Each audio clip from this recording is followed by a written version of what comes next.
All right. Hey, people, welcome back to my stream. We're going to continue where we left off.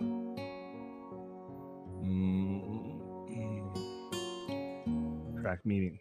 The morning sunlight streaming through my window wakes me up instead of my alarm. I realize that it must be Sunday.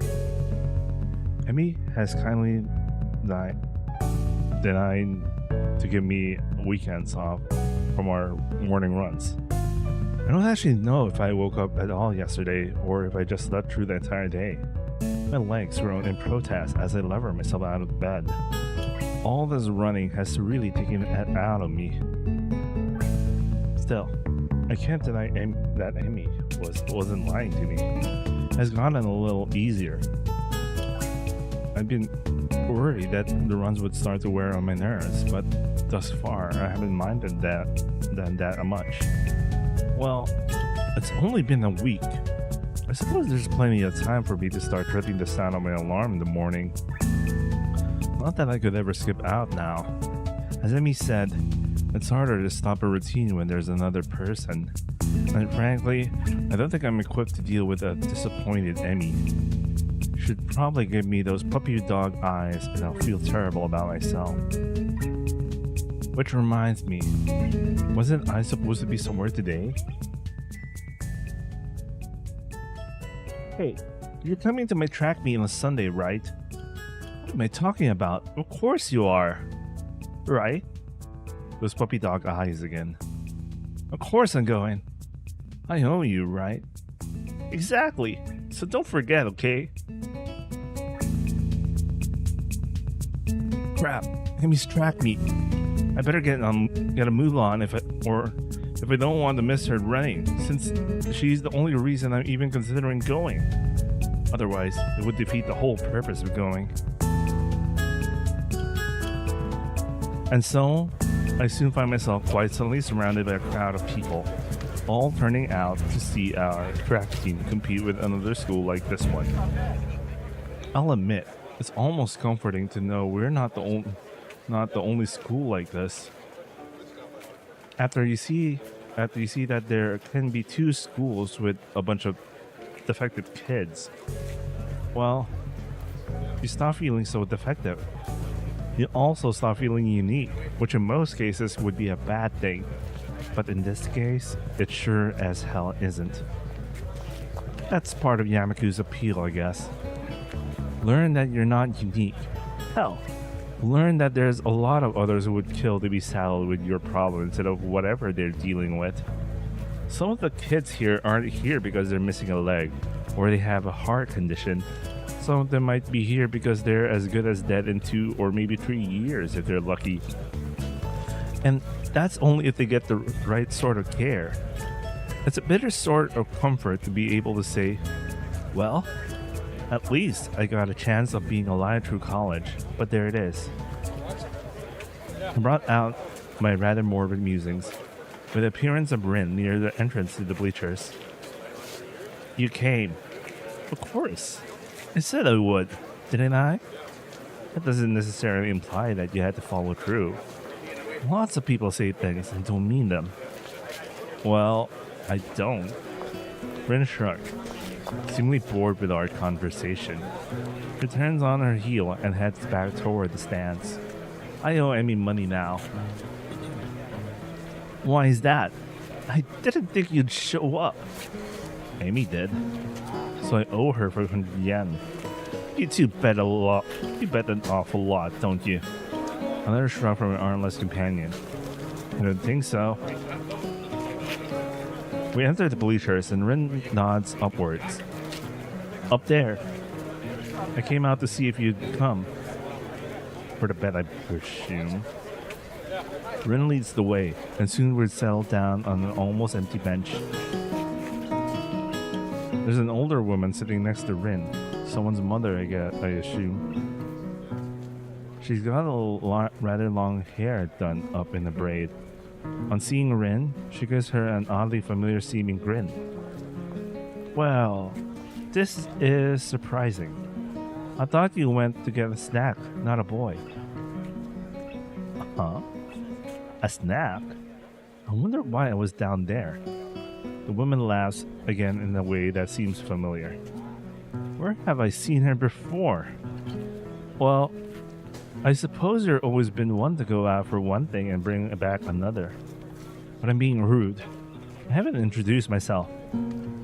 I'm Meiko Ibarazaki, Emi's mother. Pleased to meet you. That explains it. She's like a taller, older, and better endowed Emmy.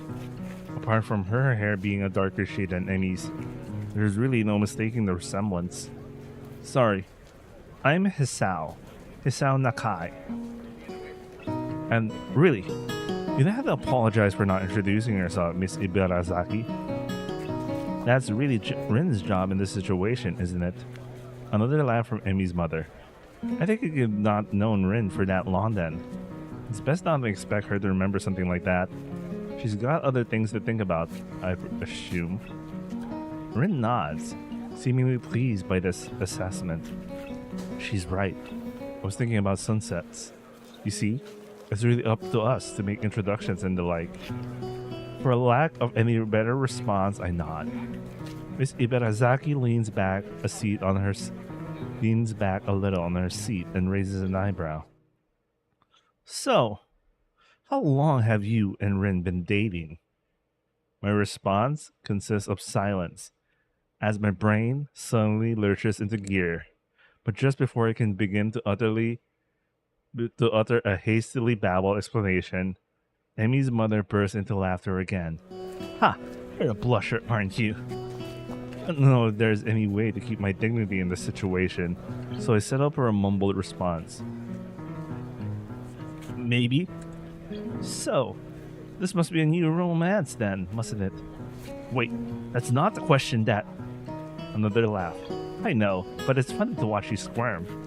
Sorry, forgive an old woman her amusements. Old woman? She sure doesn't look that old to me. Clearly, Amy gets her youthful features from her mother. I suppose I can let it go. How kind of you. It's starting.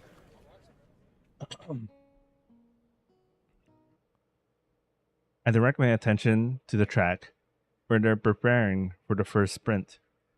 It looks like a 400-meter dash. My eyes scan the runners before finding Emmy.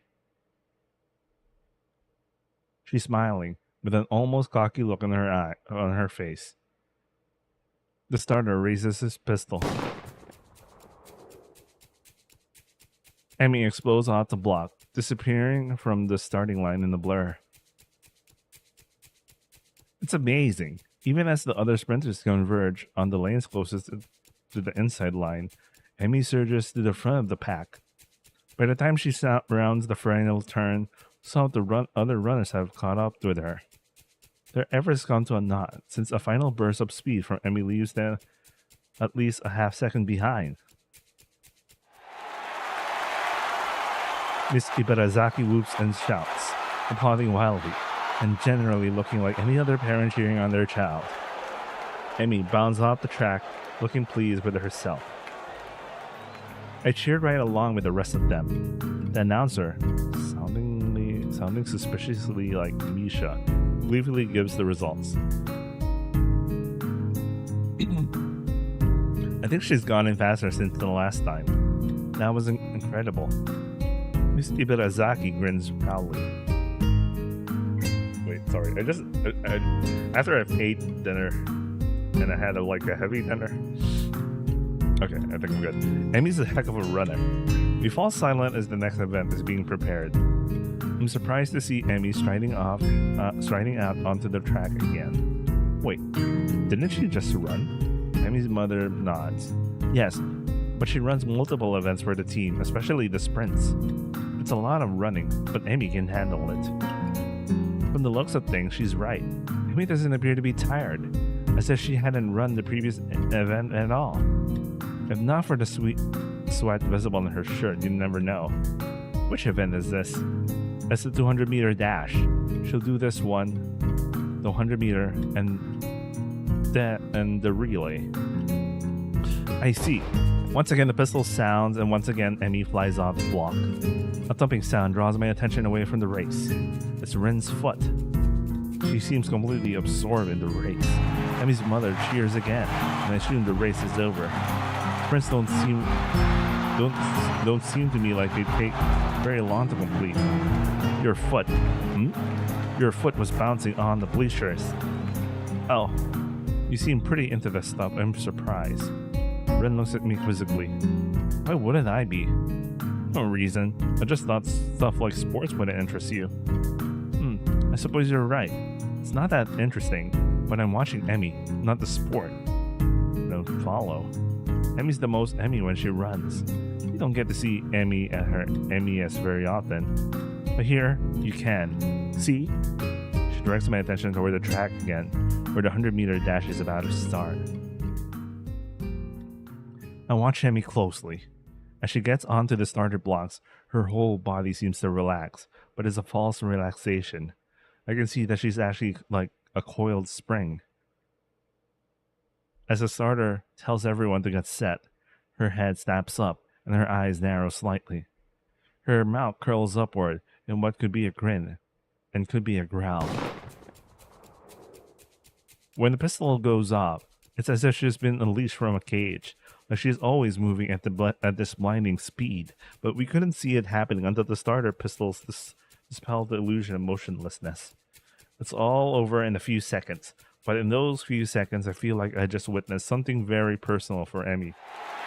As soon as she crossed the finish line, the fierce look was replaced by her normal grin, the conquering general returning to his farm. Amazing. She's really amazing. I've never seen anyone move that fast. Well, don't look at me. I'm far too relaxed to run that fast. No. I think Emmy's prowess all came from her father's side. At the mention of Emmy's father, Mrs. Ibarazaki looks wistful, almost sad. He got her into running, you know. Yeah, she told me. I'm uncertain as to whether or not it would be rude of me to ask after Emmy's father. But after that look on her a few days ago, I feel compelled to ask. Where is her father now, if I may ask? Emmy's mother hesitates, clearly not willing to answer the question, but at the same time not wishing to appear rude. He isn't around anymore. I'm sorry. I didn't mean to bring up bad memories. Emmy just seemed a little sad when she mentioned him earlier. It's not surprising, considering... They were very close. I see. A beeping noise suddenly emanates from Mrs. Ibarazaki's pocket. Reaching into it, she pulls out a cell phone and looks at it. Honestly, text messages? What is he, 16? Oh, nothing. I've got to go meet up with a friend of mine. Will you tell Emmy I'm very proud of her and that I'll call her later tonight? Of course. I'll admit that I zone out for a while. I almost don't notice that the relay is about to begin, but when I look, I can't find Emmy. I thought that Emmy would be running the relay. She runs the anchor, so she won't be running for a while yet. Ah, did you see it? Huh? Emmy at her Emmyest. Maybe. Maybe this time. The race begins, and I cheer Emmy's teammates along as they pass the baton. Finally, I see Emmy sprinting onto the track to take the final handoff. Once again, I'm taken aback by how graceful she looks when she runs. It really is beautiful. The look of determination and fearlessness on her face only adds to the picture. Emmy at her Emmyest, I suppose. But then, as she crosses the finish line, I see her stumble slightly. It's only barely, but it's a definite stumble.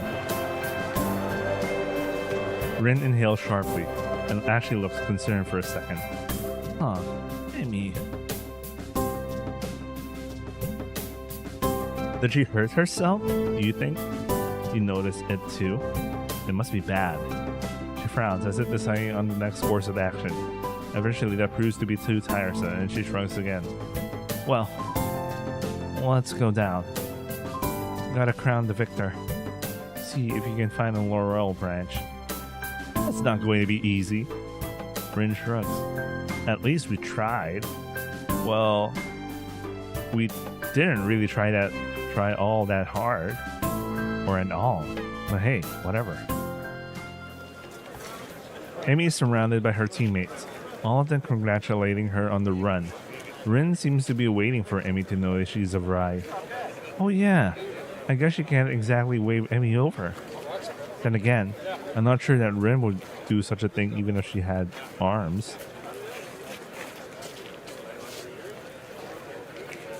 It doesn't seem like her style to draw attention to herself, or to emote beyond shrugging. Either way, I'm not willing to wait, so wait to Emmy, who looks up and grins happily to me, us. Hey, you showed up! Guess Rin owes me money, huh? We would have brought you a crown of laurels, but Hassan didn't find one. Hey, neither did you. It wasn't my job to look.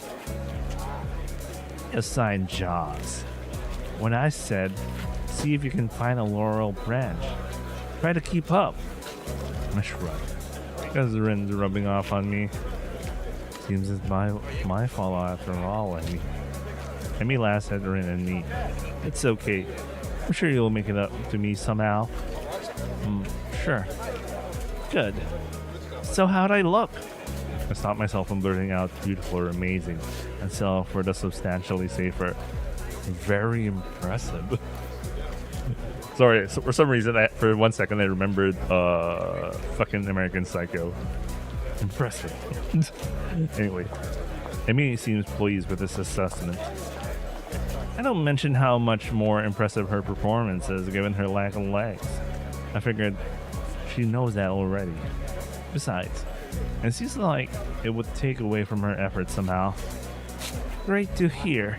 I was worried that I looked a little slow on the relay, but I guess I did fine. Actually, I noticed Rin kicks me and keeps me from finishing my sentence. What was that all about? He noticed it at the end. That's no good. Guess the nurse will look at it for me later. Wait a second. What was that slight? Oh my god, she's hurting right now. Because I noticed her facial expression change, and it looked kind of like she was angry. But then I guess I realized that she's her part of her leg is hurting right now. There's a carelessness in her voice, as if it isn't a big deal. But I suddenly notice a slight twitch in her face, like she's trying to hide the fact that she's in pain. It's then that I notice her breathing is a little shallow too. I guess she really is hurt. So she must notice my concern, because she skips up to me and gives me a friendly pat on the shoulder. Hey you. Hey, you look a little worried. I'm fine, really. Just as sore from all the running is all. And come on, a little pain isn't going to stop me. Oh no? Emmy grins, and for a moment she looks like she did during her sprint. Fierce and unconquerable. Or to put it another way, really beautiful. Hasn't yet. Well then, I guess I shouldn't worry, huh? Damn right. I'm Emi Ibarazaki, fastest thing on no legs. I don't stop for anything. Impressive. Impressive. He just keeps repeating that.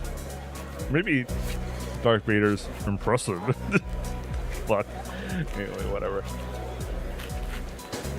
Amy giggles and then seems to remember something. Oh, before I forget, Ren and I are going to do something next Sunday as a post-track meet celebration. You should come along. Normally we do it the day after, but since the track meet was on a Sunday, we've got homework in class and all that stuff to take care of. Plus, our morning run, of course. Right. Of course. Right. Your mom wanted to say she's proud of you. She'll call you later tonight. I saw her in the stands. I'm glad she made it. It used to be my dad that showed up in my meets. But my mom has done a pretty good job of taking over. She shivers slightly and then realizes that she's still all sweaty. A breeze has started to blow too. Not cold at all. And I've got a jacket with me, so without a word I throw it around her shoulders. Emmy jumps slightly and then grins at me. Hey, thanks. It's getting a little cold, I guess. Yeah, look like that. Just as I begin to wonder whether or not giving Emmy my jacket could have been taken the wrong way, the boy in a track uniform approaches. Hey, Emmy, you're going to miss the medal ceremony. Oh yeah, thanks. She turns to Rin and myself. You don't have to stick around for this part. It takes forever. Besides, you should get cracking on your homework now if you don't want to be up late to Hisao. Morning run tomorrow, don't forget. How could I? Good point. I mean, it's spending time with me after all. With this, she waves quickly and dashes off to receive her medals, or whatever they pass off as medals these days. Rin and I head away from the track, Rin remaining deep in whatever thought she has for most of the walk back to her dorm. As I see her she speaks up. You're probably not getting that coat back, I think. I'm sure I'll get it back. Eventually. Interesting. Take it as it comes, huh? Very Emmy-ish. With this odd statement, she turns and heads into the building. Honestly, was it that big a deal? It was cold, and unless I'm mistaken, in pain. Giving her a solution to at least one of those problems seemed like an obvious reaction. Though, I guess there's a chance I could lose my jacket if Emmy never remembers to return it. Guess Rin has a point. Still, I can't bring myself to muster much worry over the whole thing. After all, it's been getting warmer lately. I need a jacket. Odd. I think I used to be a little more responsible with my stuff. Emmy-ish. Huh? Maybe that's not really a bad thing.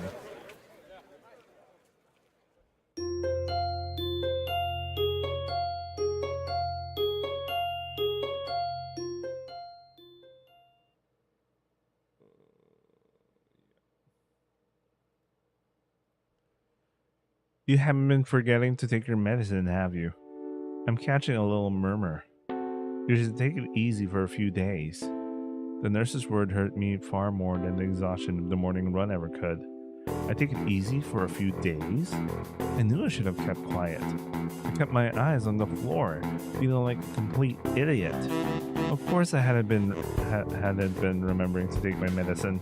I've been rushing out of my room to get to the track before Emmy. After the track meet a few days ago, I feel inspired. So I've been running warm-up laps in the morning before Emmy shows up. But then today, while she and I were running, I felt a little pain in my chest. It was only slight. It was only for a second, so I mentioned it to the nurse. Honestly, was it that bad? I mean, I kept running and finished just fine, so really, it couldn't have been that bad. Why do I feel like I'm making an excuse to the nurse? Moreover, why do I feel a need to justify continuing to run despite the pain? Really, it comes down to my being unwilling to concern Emmy, who seems concerned anyway.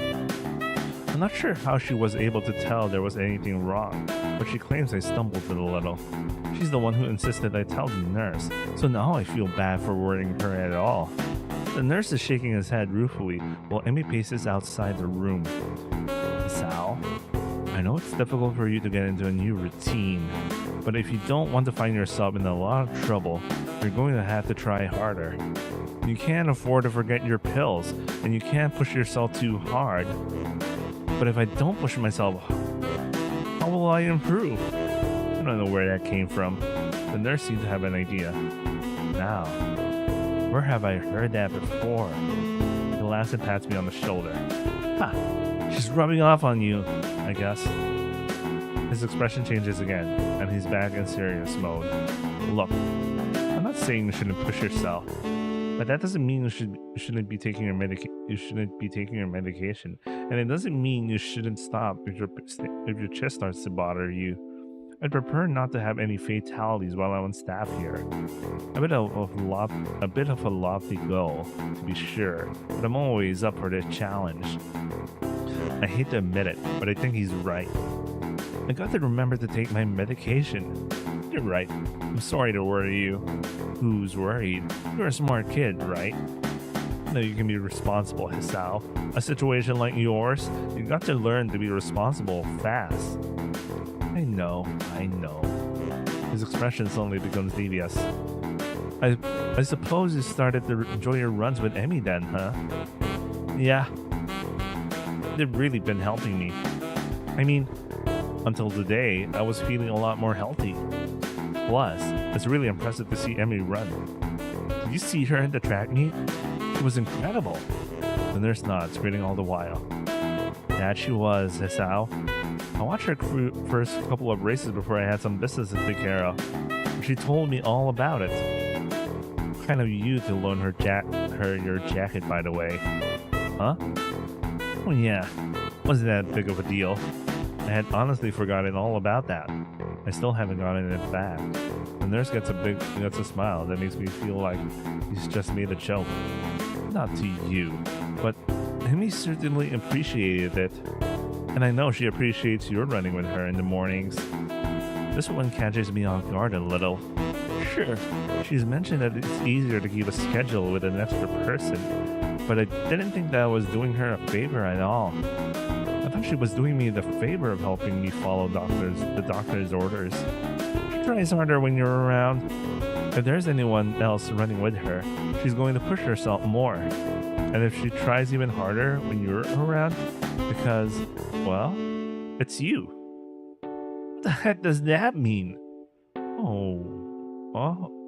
You'd love to know, wouldn't you? He laughs in the style of evil megalomaniacs. No, seriously, it's because you're her friend. If Ran ran with her, I'm sure she'd do the same. Well, probably. But that's not the point. The point is, you're helping her, even if you don't know you are. And she's grateful for that, even if she never says it. What do you mean, even if she never says it? He doesn't talk a lot, but she and I have known each other long enough that I can read her most of the time. I'll admit it. I have no idea what he's talking about. Emmy always seems pretty talkative to me. You mean her true self? She's being talkative because she's hiding her real thoughts and all? You know, there's a lot of people like that. Remember the last VN I played? There was this guy who was really talkative, but he's actually the biggest asshole in the game. Talkative and friendly, but he was the biggest asshole in the game. I mean, yeah, that thing happens. Anyway.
Wait.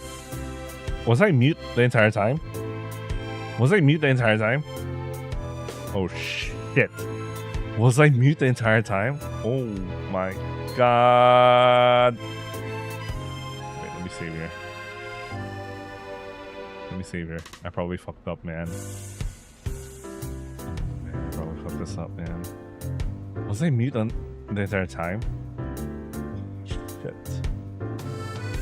That was already 30 minutes, right? I actually have no idea. Man. Well, shit. That wasn't part of my master plan, by the way. Fuck. Well, we're starting off scuff, I guess. I actually don't know, but I just noticed that I was on mute. Fuck. Anyway, I think the game is telling me, like, they're going for, like, Rin says something that makes Emmy laugh, and I notice, perhaps for the first time, how she laughs with her whole body, blah blah blah blah. I think the game's telling me to be carefully conscious about her, like, watch out for certain mannerisms, because, like, the game is giving me a clue. But anyway, let's continue. Wait, how long have I been in mute? Have I been in mute the whole time?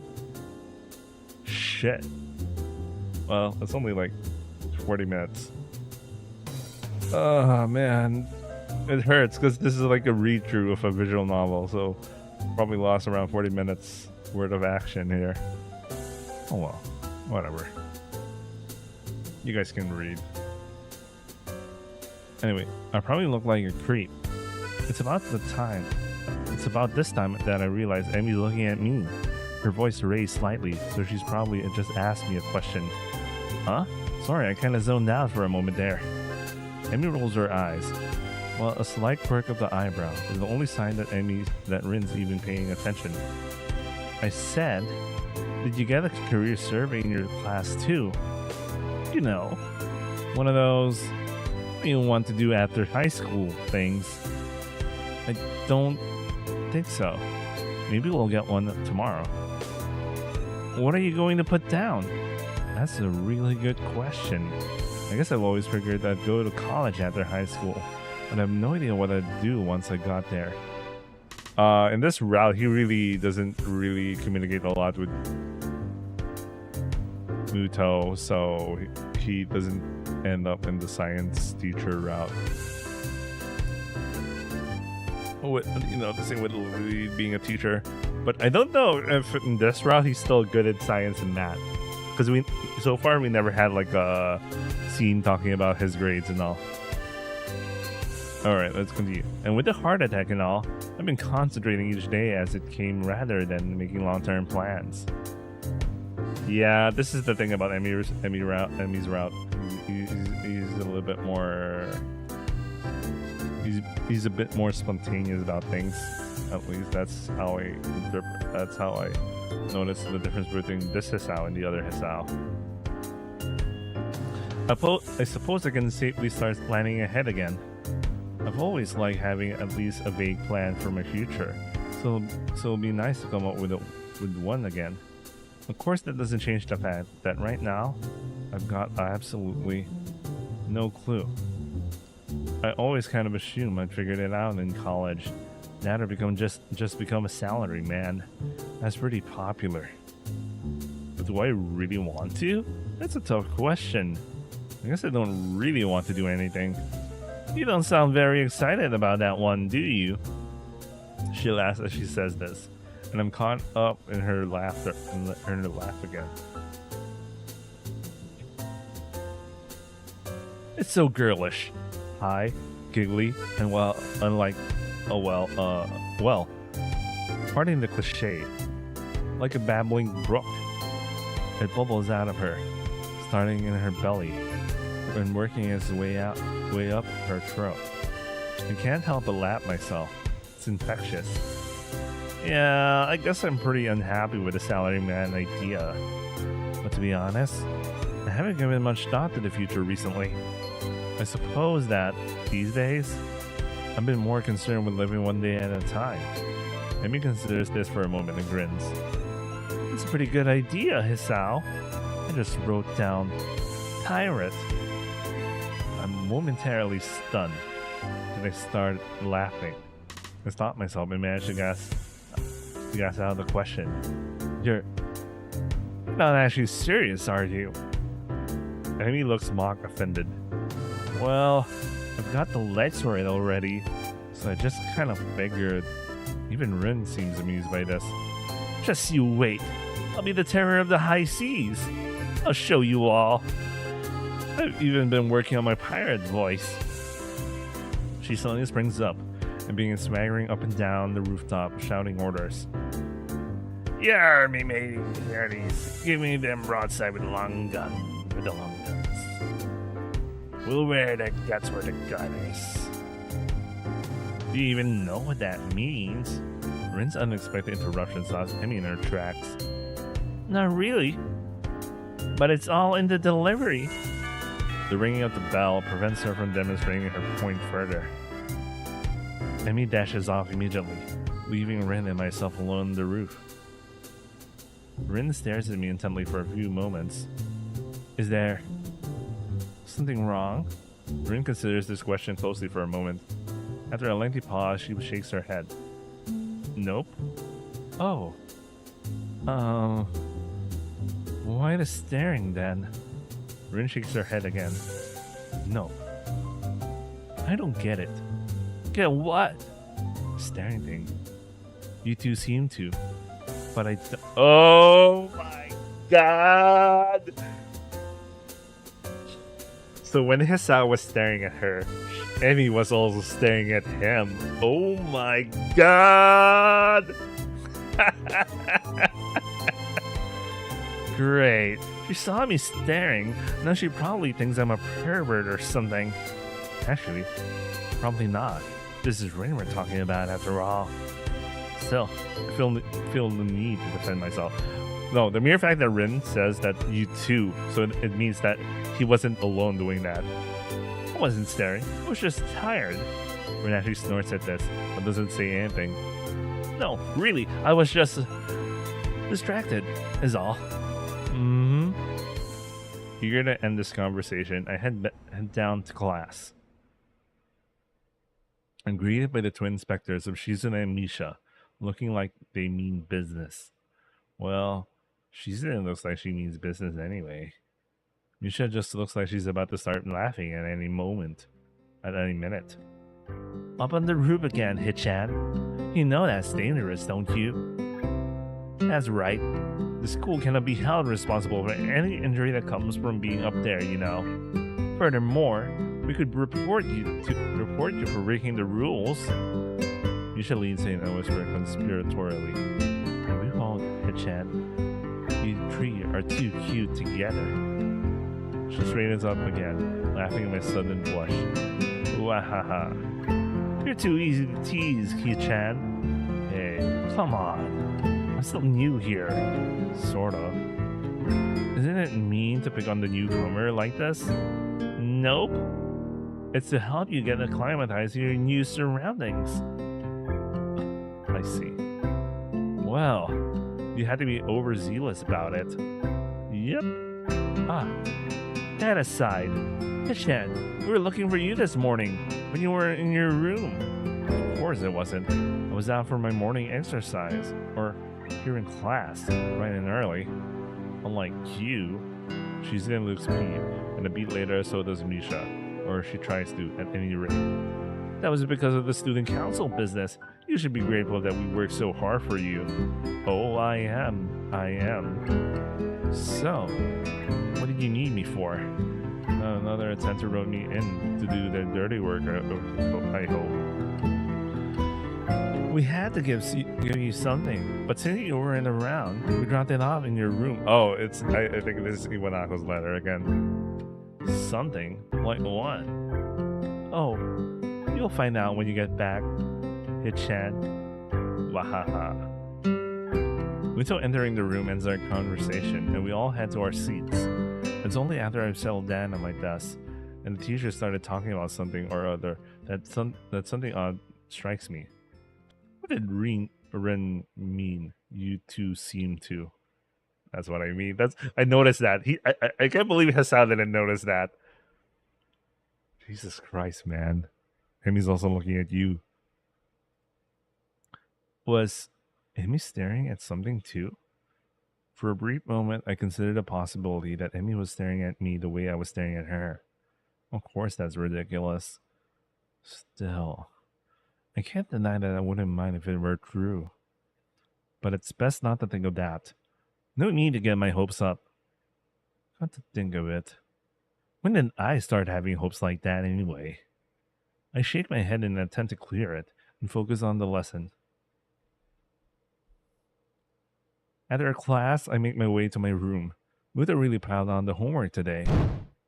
Before I open my door, however, I am suddenly intercepted by Kenji, who has just exploded out of his own room in a flurry of papers. Hey, we need to talk.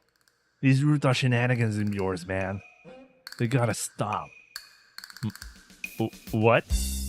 You're running around on the rooftop with the limbless wonders. They're women, man. You'll get yourself killed running around like that. I don't follow. Kenji sighs and adjusts his glasses for what could be understood as an attempt at explaining himself patiently. Look, we're friends, so I'm telling you this for your own good. But if I were going to kill someone, I'd do it by throwing them off the roof and making it look like an accident.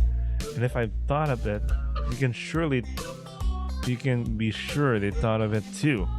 They're crafty, almost as crafty as I am. I see. Good. I'm glad we had this chat. Loan me 500 yen. I'm sorry? I need to get a drink, man. I've been inside all day, and the tap water's been compromised, as I'm sure you know. So I need to stock up on something canned. Got it? But to do that, I need 500 yen. And since I've just saved your life with my timely advice, you can at least spare me 500 yen. You know, if it'll make him go away, 500 yen is a bargain. I hand the money over Kenji, who nods and thanks, and dashes off down the hallway, but not before he locks his door. What an exhausting person. I'd better go, in case he changes his mind. As I close the door, my heel taps against something lying on the floor. It's a brightly colored rectangle of paper. Ah, this must be the something Misha mentioned before. It's probably a student council leaflet she slid under the door. However, when I pick it up, I find that I couldn't have been more wrong. Someone actually wrote me an old-fashioned handwritten paper letter. Who bothers doing something like that in this day and age anyway? Yet, as unlikely as the prospect of receiving one sounds, this is definitely a letter I have in my hands. I was planning on finishing my homework, getting some dinner, and going to bed in order to be ready for tomorrow morning's run. However, the letter has naturally caught my interest. I sit at my desk to examine it properly. It's the first piece of mail I've received here at Yamaku, so I'd feel special even if it wasn't something as rare as a handwritten letter. What causes me even more trepidation is the name of the sender, written neatly on the back of the envelope. Iwanako. I have no idea why she would write to me. I haven't been in contact with anyone from my old school since I transferred, and Iwanako is the last person I expect to want to write me a letter. The last time I saw Iwanako was terribly awkward, embarrassingly so. She came to my hospital room, peeled me an apple out of courtesy, and we practically sat in silence for half an hour. She said goodbye and didn't look me in the eye when she closed the door. It might have been the natural end to the series of visits that were probably pretty painful for both of us. Every time she visited me in the hospital, I wanted to talk to her, but something stopped me every time. Every time that I didn't speak made the next time even harder. She looked so guilty that I didn't want to say anything that might upset her, and I never could figure out the right words to say. I think Iwanako blamed herself for my heart attack. That's ridiculous, of course, but knowing it and believing it are two different things. I told her that it wasn't her fault. She nodded, and I really think she understood that if it hadn't been that, then sooner or later something else would have made my heart give out. Yet, she looked so hopelessly sad every time she opened that door and entered my room. I like how this, before I continue, I like how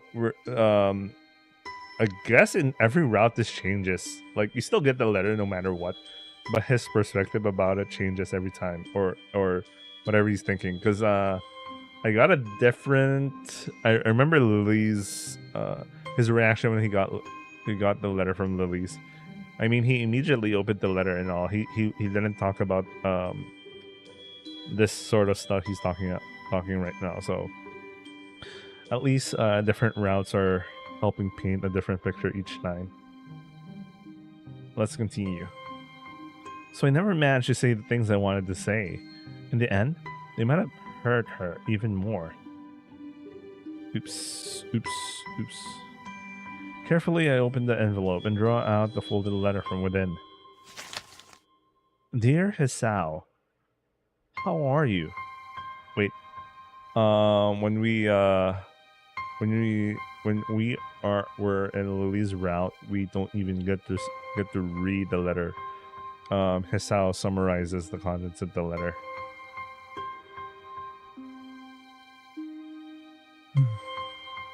How are you? I hope you're well and it's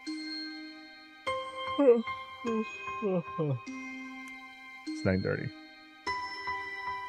I'm gonna end stream at 11, so we still have a lot of time, especially to make. You know what? I really don't know if I actually were in mute for the first 40 minutes. God damn it, man. God damn it. Let's continue. Dear Hisao, how are you? I hope you are well and happy in your new school. Everyone here misses you. Almost all of our second year class got put together in class tree 1 for the final year. So we are pretty comfortable right from the beginning of the year.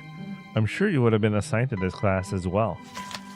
The mood among the third year seemed to be very anxious about the final exams, even though they are so far away. The teachers are badgering us about it all the time. Even old Mr. Tachibana, who is, by the way, our home teacher this year. Would you believe it? I was sure he'd retire after our second year, but here he is, nagging everyone about studying for exams. I think things like that are the main reason why the mood among the third years is so nervous. I must admit, I'm somehow losing confidence in myself, even though I've always fared reasonably well in exams. It's so weird to think we are already... Wait.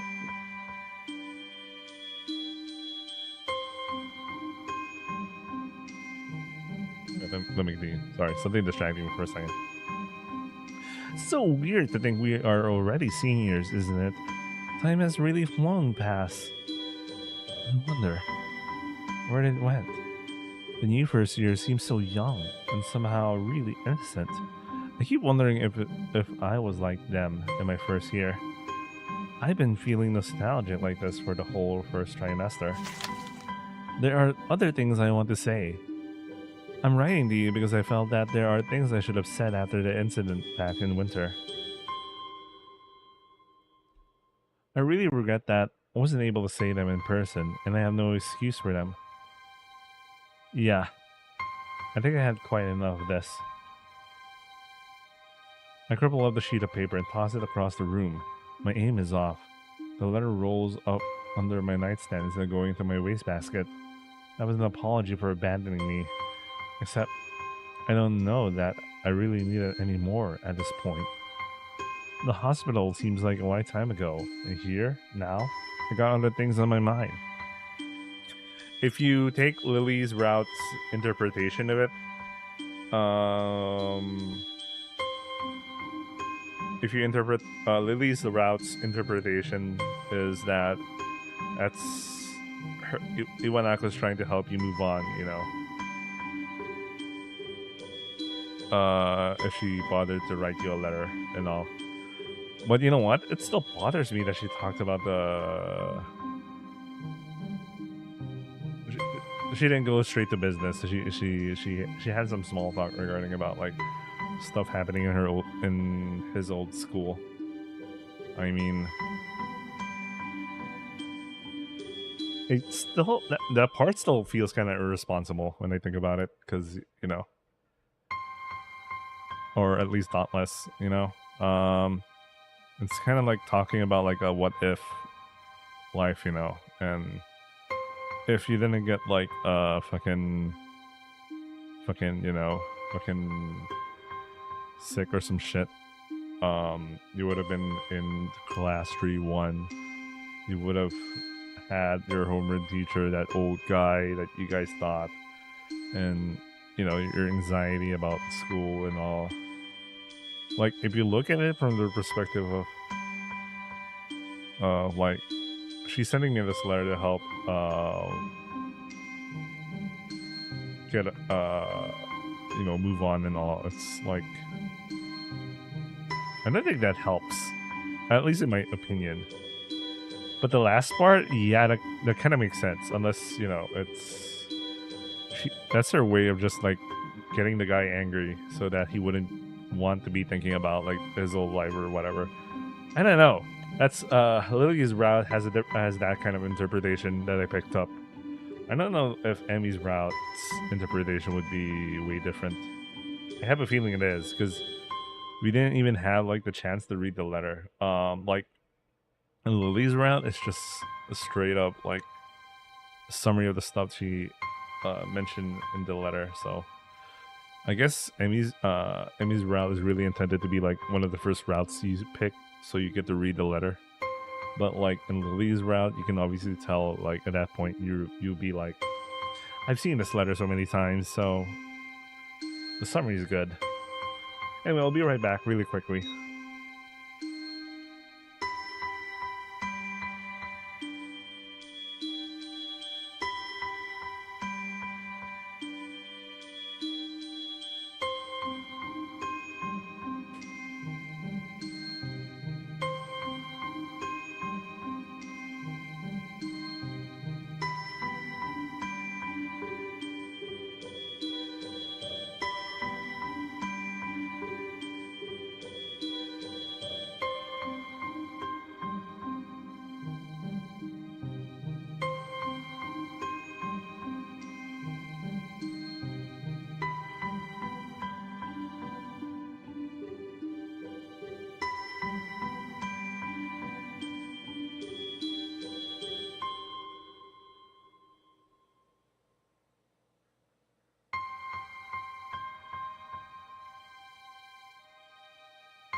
All right. The hospital seems like a long time ago. And here, now, I've got other things on my mind. Emmy, for starters. It wasn't great to be abandoned during my stay. And it's not like something I'm worried about anymore. In fact, I haven't even thought about the hospital in what feels like forever until this letter came in. It's almost annoying to have received it. Oh man, I remember Lily's route. because Hisao kind of, he really felt worried about Lily, that her moving to Scotland was like, he didn't want her to experience something similar to, like, losing everything you ever known and all. Yeah, I kind of get that feeling because I also had to move, but like really, really far off from something I'm so familiar. But I think I don't know. I don't know. It's different for every person. But anyway, I've got exams to study for myself. I have no time for the past. Now, about that homework. All right, so this is how it's just like he doesn't want to think about the past anymore.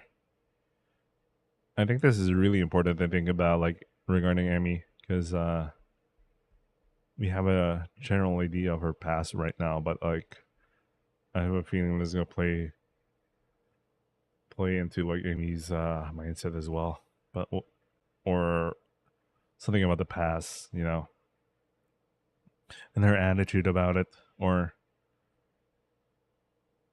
let's see. I have a feeling about this.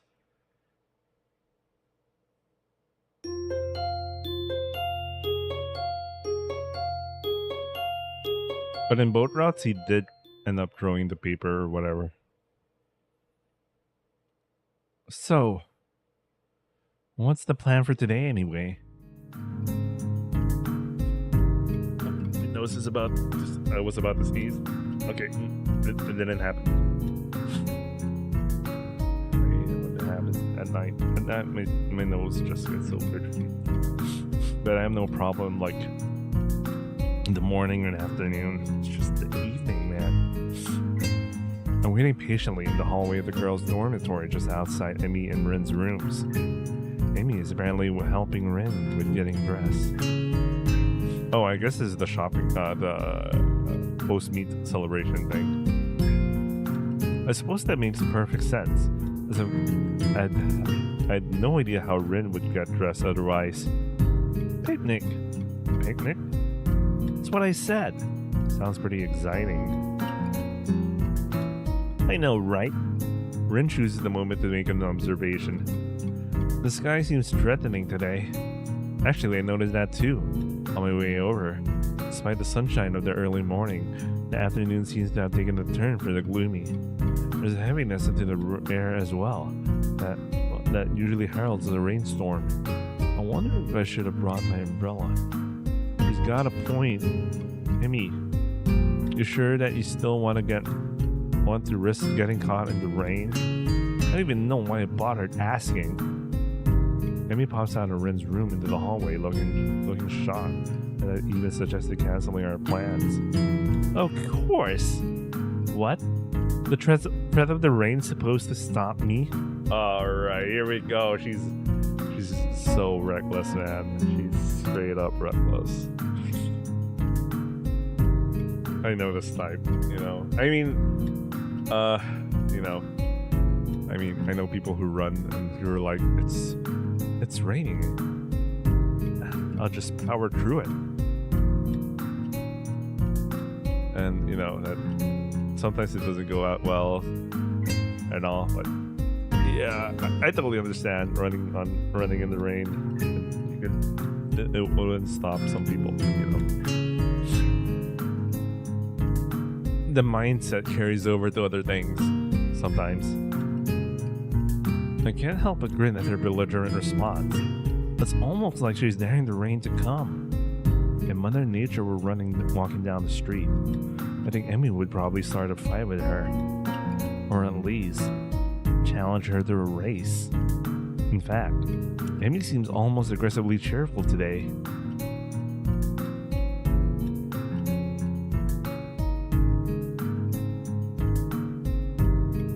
Rin wanders out into the hallway looking her usual self.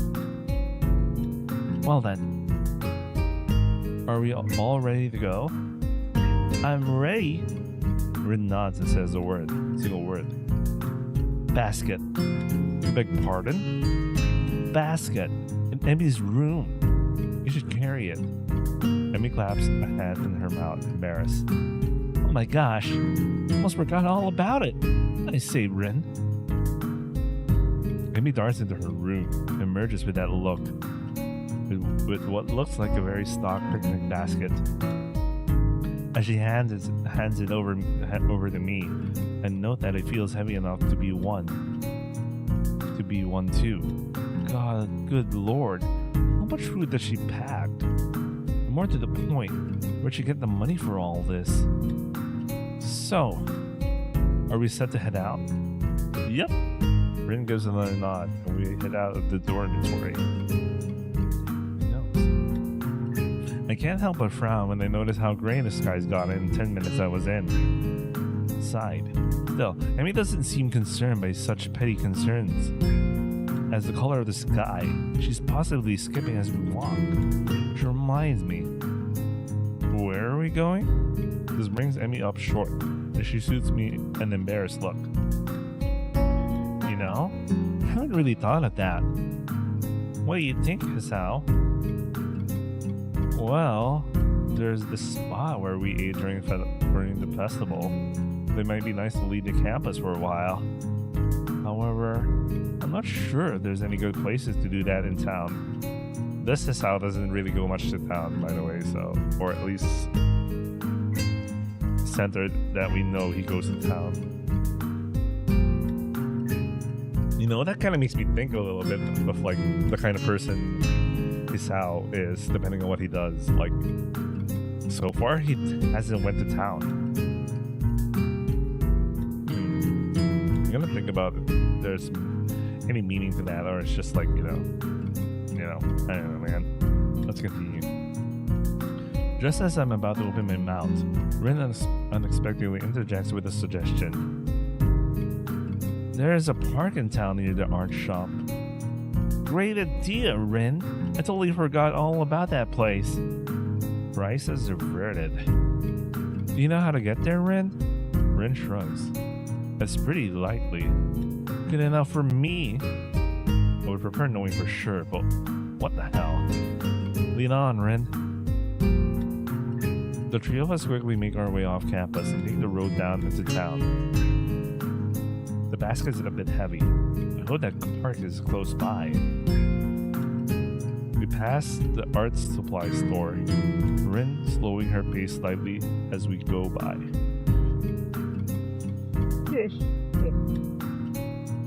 Amy notices Rin's change of pace and stops. You wanna go in, Rin? Rin shrugs. Nothing I need. Are you sure? There's the slightest flutter of smile on Rin's face, quickly replaced with her usual expression. Life's uncertain, but on this at least I am pretty sure. Nice of you to offer. Well, it's not like I'm the one carrying the basket, but I'll bet Hisao wouldn't have mine anyway, right? Oh, of course not. This is hardly a heavy load. I flex for emphasis. Ooh, flex. What the fuck, man? Amy stifles a snort of laughter by pointing to the park at which we already suddenly arrived. Oh, I remember this place. I ran into you here that one time, didn't I, Rin? Rin's eyebrows raises slightly. Maybe. I'm unwilling to say for certain one way or another. Memory's a tricky thing, you know. Well, I'll be. We made it in one piece after all. The sun's still nowhere to be seen. Neither Emmy nor Rin seem to mind.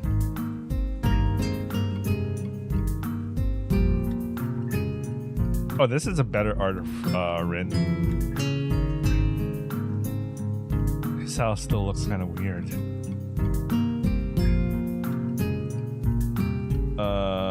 Emmy looks a little bit cuter than usual, but yeah, this one's a better art than the usual. I don't know what's up with her sprites, but let's continue. We find a spot to sit on the grass, and I set the basket down gratefully. There's a surprising amount of food prepared, Maybe we were supposed to be joined by some of Amy's teammates or something. I'm starving. Dig in. She attacks the food as if she had nothing to eat for years. I knew it. It was gonna rain. I thought it wouldn't bother you guys. I'm just reaching for the food myself when I feel the first drop of rain land in the back of my hand.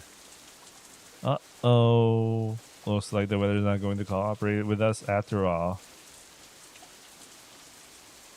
Amy glares at the sky, as if that alone will hold back the rain. I really like she has a very specific, angry sprite. Like, I don't even recall Lily having like a super angry sprite.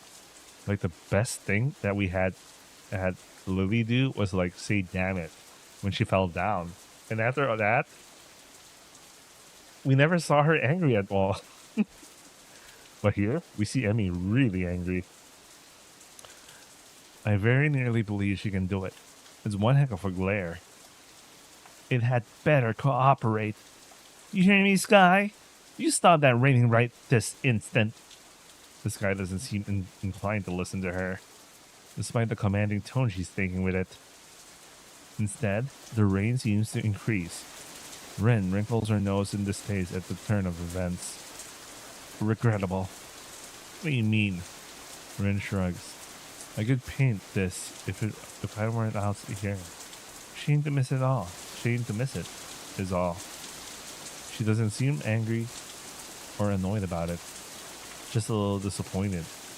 She has a different concern right now. Amy laughs in response to Ren's comment.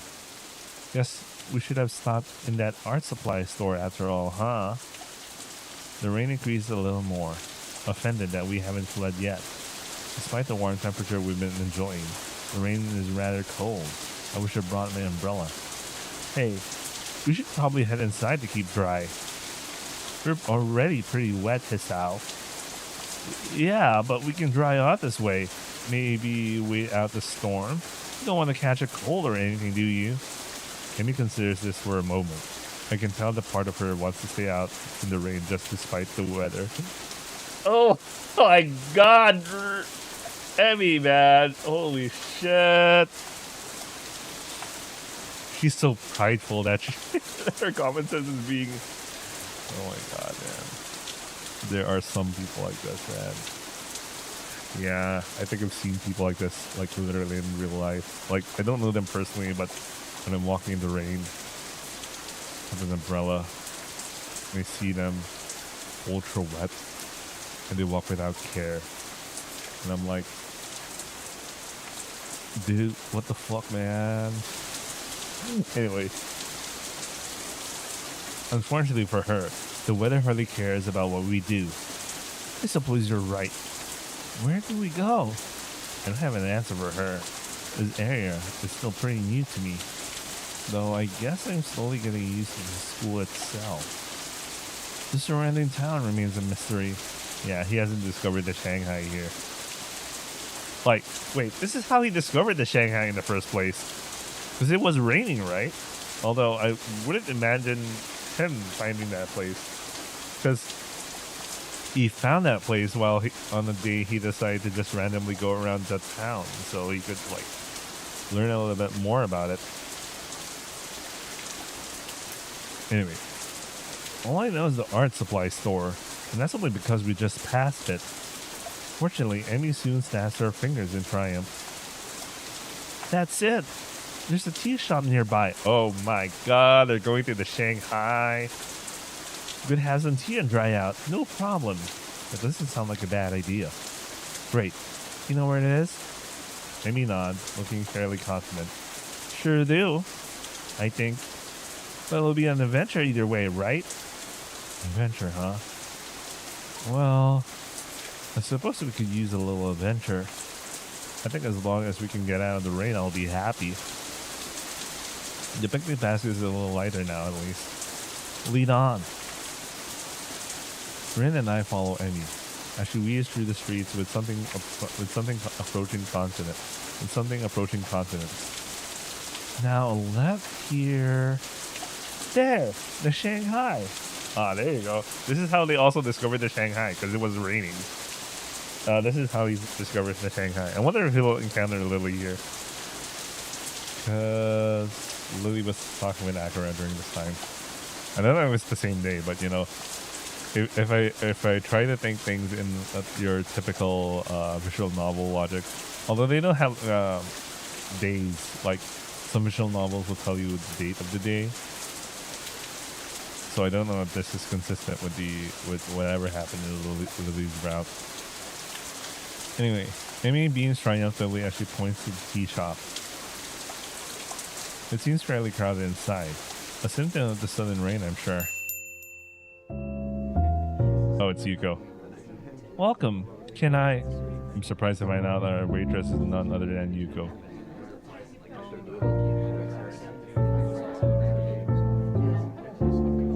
Oh, is this OST the same as the one during the date with Lily? Yeah, this is the OST during the date with Lily. I memorized it, man. I've been listening to it a lot. She sure looks the part in her uniform. It's hard to believe that this is the same librarian from her school. Does she work 2 jobs? Because this must be it. Well, as we know, she is working 2 jobs to fund her education. Oh, it's you.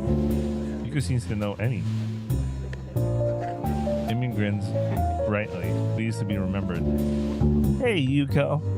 Hi, Yuko. I didn't know you worked here, too. Do I know you? You seem awfully familiar, but I don't think I've ever seen you in here. We met at your other job, at the Yamato Library, remember? Her eyes widened in memory. Yeah, that's it. Nice to see you again. Yeah, because they aren't close in this route. And the other route, because they hang out, is because Hisao hangs out in the library. Naturally, they know each other better. In fact, in the other route, when Yuko encounters Hisao, she was like embarrassed for a second. Oh no, this is bad. I should have remembered the customer's face. I'm sorry. I'm terribly sorry. Yuko goes from realization to panic in a split second, performing a series of high-speed bows, and narrowly avoid getting headbutted in the process. Oh, hey, calm down. Listen, wasn't a customer when we first met. In fact, I haven't ever been to the Shanghai, so it's all right. Not the best display of logic, but it seems to relax her a little. Do you really think so? Yeah, I'm sure. Positive. Isn't that right, girls? Amy has been watching the little drama unfold with considerable amusement. Random interjection. I had something similar happen to me last week. So I went to a restaurant, and one of the restaurant's waiters, his morning shift is in the restaurant I went to, but he recognized me. He sort of recognized me on the restaurant he goes for his evening shift, because I go to a different restaurant, and he's also a waiter there. So I also had those moments.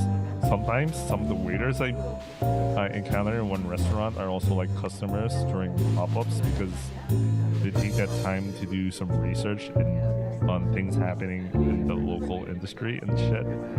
Yeah, some of the customers I dine with are the chefs of other restaurants, rather than some guy just who wants to eat randomly.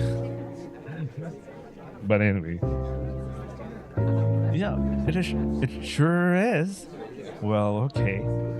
So, Yuko, got a room to seat us? Yuko nods and leads us to a corner booth, providing us with small towels before taking our order. What will you have? Cake. And some tea too, I guess. What kind of cake? Surprise me. Yuko looks uncomfortable at this thought of surprising anyone, but she gives a nod and turns to Rin. And for you, I'll take a straw. My feet are all wet. Sorry? The drinking kind of straw. One, please. Yuko Yuko is obviously uncertain what to think about this. She fiddles with her pen stationary for a moment, looking like she's about to cry before turning in my direction. And you, sir? Just tea, I think. Emmy would probably yell at me if I ordered cake. Aw, come on, Hisao. Don't let me be the only one with food. I feel like a pig. Just trying to eat healthily. Healthy. Your order is after all. Well, today is your day off. You can be healthy tomorrow. Well then. I suppose I will have some cake after all. Yuko seems slightly irritated. I'm changing my mind. What kind? I glance at Emmy and grin. Surprise me. I feel bad for Yuko in this round. Yuko sighs and nods. Very well. Your order will be out soon. I feel sorry for her in this round. Despite the crowd, our order does indeed arrive quickly.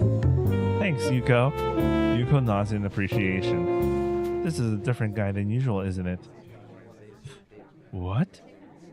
Different guy? I mean, must notice my confusion, because she seemed a little embarrassed. What? Oh, yeah, I guess he is. This is my friend Hisao. We met. Huh. Small world. Well, let me know if you need anything. With that, Yuko takes off like a shot to wait on some other tables, leaving me to ponder her comment. Different guy, huh? I guess it makes sense, right? He's pretty popular. Or so I've been told. That's probably that kid from the track team. This is stupid. I can just ask Emmy. So, who's this other guy, huh? You got a secret lover or something? Emmy laughs again. Only I get the feeling it's from nervousness as much as anything else. It's just the track team captain who likes coming down here after practice sometimes. So, if we have anything to discuss, I tag along. Sounds mighty suspicious to me. Oh, I see. I can let the matter drop, but I can't resist at least getting another dig in. So, it is a secret lover. I knew it. Rin watches our play, seemingly mildly amused before muttering something I don't quite catch. Yeah, anyway. What? Huh? Rin jerks back from whatever her mind wandered off to. Huh? What did you just say? Huh? No, before that. No idea. Oh well. Okay. I'll let the matter drop. But I can't help notice that Emmy seems relieved that Ren interrupted the conversation. Oh my god! What the hell was that? Why was she doing a save there? Holy shit. Maybe I went a little too far. Conversation dies down for a moment as Emmy and I busy ourselves with cake. Mine is strawberry and surprisingly good. Emmy seems to think so. She suddenly reaches over with her fork and steals a bit. Thief! Pirate. There's a difference. We're not on water. Oh no. But there's a lot of water outside, so it still works, right? Besides, you can have some of mine. I think it's cranberry or something. I should have asked for strawberries. I like strawberries. Feel free to help yourself to mine if you really must. For some reason, I feel compelled to add, seeing as how you already done it once and all. Amy sticks out her tongue out at me, but that doesn't stop her from appropriating my cake. I try out some of hers as well. It's raspberry, and it's pretty good. The rain's let up. It would appear that Rin is correct. Good timing, too. I finished my food, and it looks like Amy has as well. Well, better pay and get a move on before it starts raining again. It takes a few minutes to get Yuko's attention, but we pay and get out pretty quickly. So, do you want to return to the park? My jaw nearly drops. Are you kidding? It's probably going to rain again. In fact, I think I just felt some raindrops. You may be right. Well, okay. I'll let you off the hook this time. But you owe me a picnic now. Got it? I don't know if she's addressing me, Rin, or the both of us. Fine. Now hurry up. I wanted to get some laps at the track, and it would be nice to do it without the rain. I thought this was your day off. Well, Emmy suddenly seems reluctant to explain herself. I need to practice. And I need to burn out that cake anyway. Why do I get the feeling she's leaving something out? Are you sure? It wasn't that much cake. No, it wasn't that much cake for you. I ate most of it. She's got a point there. Still, I feel like I should at least offer to run with her. I actually don't know what to pick, so in my stead, I'm interested in running as well. I mean, no. Oh, okay, let me think about this carefully.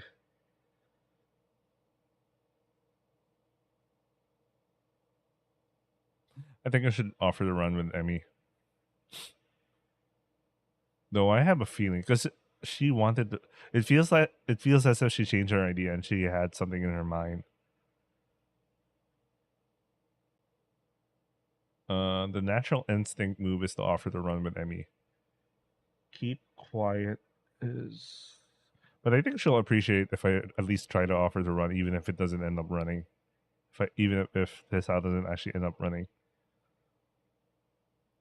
Anyway, let me offer to run with Emmy. Let me try this. Hey, I'll run with you. I might as well, right? Emmy shakes her head emphatically. No, you won't, Hisao. Rest is critical for you, remember? I won't allow you to push yourself too hard. I guess she's better at giving advice than taking it. Whatever you say, Emmy.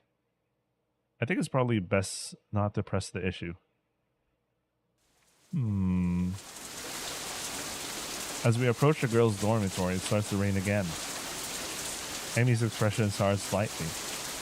Aw, man. Stupid rain. Hey, it'll let us soon enough. We can go running then, right? Easy snorts, seemingly amused. Like, I'm not going to run in the rain. Well, you shouldn't. You could catch a cold. Amy waves her hand ridiculous. I'll get colds. My immune system is far too strong for something like that. I can't help but laugh. Well, I'll see you tomorrow then, okay? Yeah. Thanks for coming. Oh, and for carrying the picnic basket. I'll bring it for lunch tomorrow. We can have our picnic on the roof. Sounds good to me. See you then. Amy grabs the basket from me and shoots through the door. Rin gives me a sort of half nod and ambles inside as well. Damn, it's wet out here. I need to get back to my room and get some dry clothes. I'm soon in front of my door, but I am intercepted by the sudden appearance of Kenji, who appears to be carrying a stack of books. Hey man, give me a hand, would you? Huh? The books are unceremoniously dumped into my arms as Kenji fumbles with his room key. Thanks, you're a lifesaver. If you weren't around, I'll have to keep my door unlocked, and that's just begging for trouble. The perfect opportunity to set up a ambush, or maybe just plant a fog if they don't want to get their hands too dirty. Probably don't. Afraid they'll break a nail or something if they had stabbed me. Women. My mind thinks about digesting the fervor of torrent have been unleashed, but elects to remain comfortably in the dark. Anyway, where have you been, man? I could have used some help carrying these back from the library. I knocked on your door, but you weren't there. Oh, sorry. Not really. You appeared to think I'm some kind of pack mule. I was out with Emmy and Ren. Ken staggers back in shock. It looks like I just shot his dog. If he had a dog. The limbless ladies again? What do you do this time?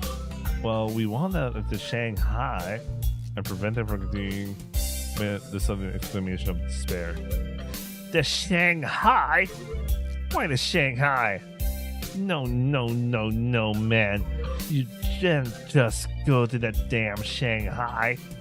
It's the most dangerous place in the city. A veritable stronghold of their best agents. I know. I met them. They'll stop at nothing to lull you into a false sense of security. And then, bam! He hits the door with emphasis. Wallet's gone. Bus blast gone. Identity? Fucking gone, man. Promise me you won't go there again. He seems so vehemently opposed to the idea of Shanghai that I'm willing to lie a little in order to get into my room. Sure, we'll get there again. Or at least, I won't ever tell you I've gone there again. This seemed to mollify my bespectacled companion. Good. Sorry to come out so strong, but I know the danger there too well to let you just wander into the lion's den again. You got out of there alive once, but twice? It's pushing it. Yeah, well, I need to get changed and do homework, so I'll see you later. Huh? Oh sure, whatever. I suddenly remember I'm still holding his books. You better take these. I catch a glimpse of one of the titles, something about cryptography. What a weirdo. Kenji grasps his precious cargoes from me and disappears through his hot doorway. I open my own door and walk in, grateful to get out of my soaking wet clothes. The rain outside picks up, and I find myself hoping Emmy's not out running in this weather. She seemed adamant about doing the run alone. I can't help but notice if her leg's still bothering her. I try to remember whether or not I've seen her limping at all today, but I can't. Guess I was too caught up in enjoying the day even if it did rain on us. And as I think back over the events of today, I keep finding myself focusing on my running partner. Her complete refusal to allow rain to spoil her plans was incredibly cute, but there was something else there too. Sort of an unflappable attitude when it comes to enjoying the day as it comes. I really like that quality. Maybe I need to do a little of that myself.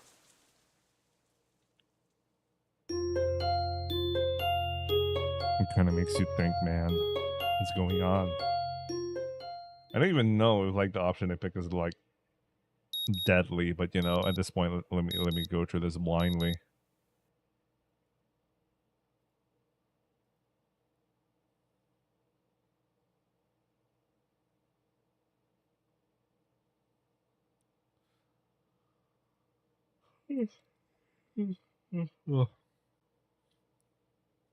Let's continue. The sound of my alarm brings me out of the dream involving pirates and some other stuff I can't really remember. I'm a little bleary-eyed, and it feels like it takes me longer than usual to get dressed and down the track. A glance at my watch reveals that I was right, and I am in fact running a little late. Thing is, there's no Amy. That's odd. She should be here.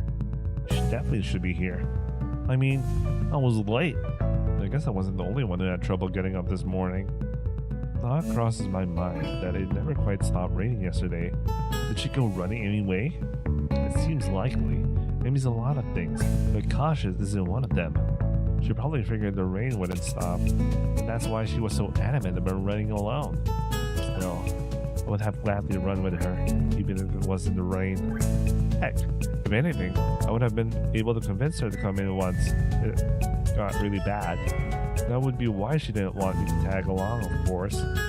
Even so, I can't help wanting to know where she is. Well, nothing for it. I'd better stretch and run and hope Emmy shows up with a grin and an excuse.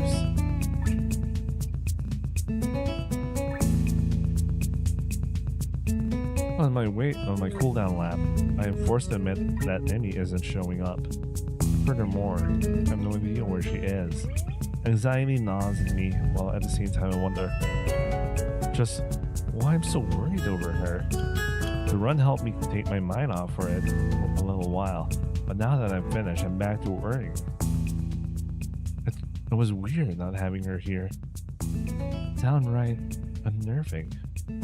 It suddenly dawns on me that I've been running to hang out with Emmy as much as I've been running to stay healthy. Probably more to be with Emmy now that I think of it. It's one of those things that are completely obvious, yet somehow I never realized it.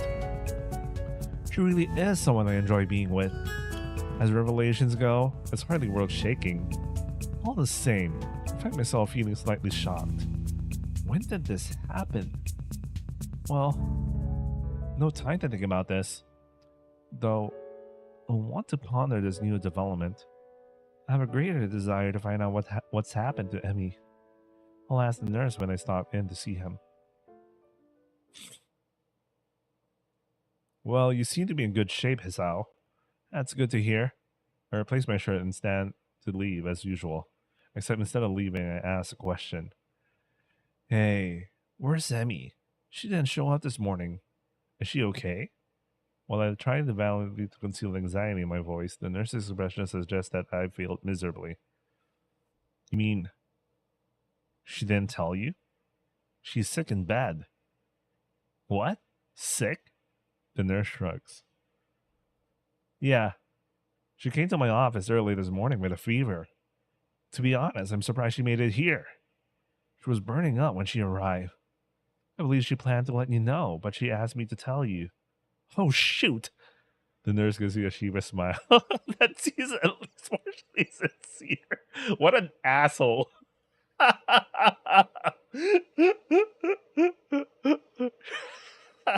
That's so annoying, man. So annoying. I told her I'd stop by the track to let you know in case you forgot. Sorry about that. But we don't need to tell Emmy I forgot, right? I returned the nurse's smile with a devious one of my own. Oh, of course not. This is fine blackmail material. I'll save it whenever I need a favor from you. The nurse laughs. Well, I guess I deserve that. But you know, I've got tons of blackmail on you that you are not even aware of. So don't push your luck, okay? My expression earns another laugh with the nurse. Just kidding, us out. But seriously, don't tell Emmy I forgot, okay?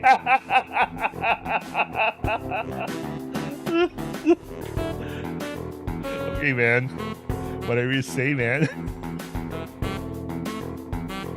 Your secret is safe with me. Oh, good. Now go on. Get out of here. Wait, I've got one more question.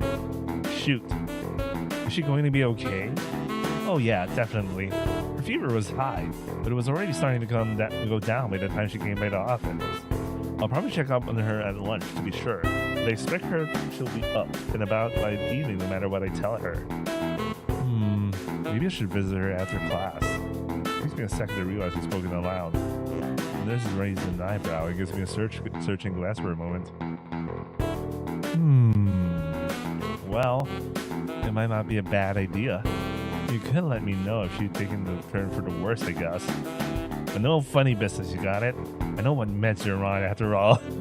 What the hell? What the hell? What the hell is that supposed to be? I mean, the part about the bets.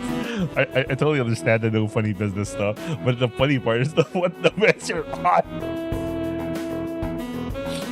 I think that's a threat against my life. But I'm not sure. What the fuck?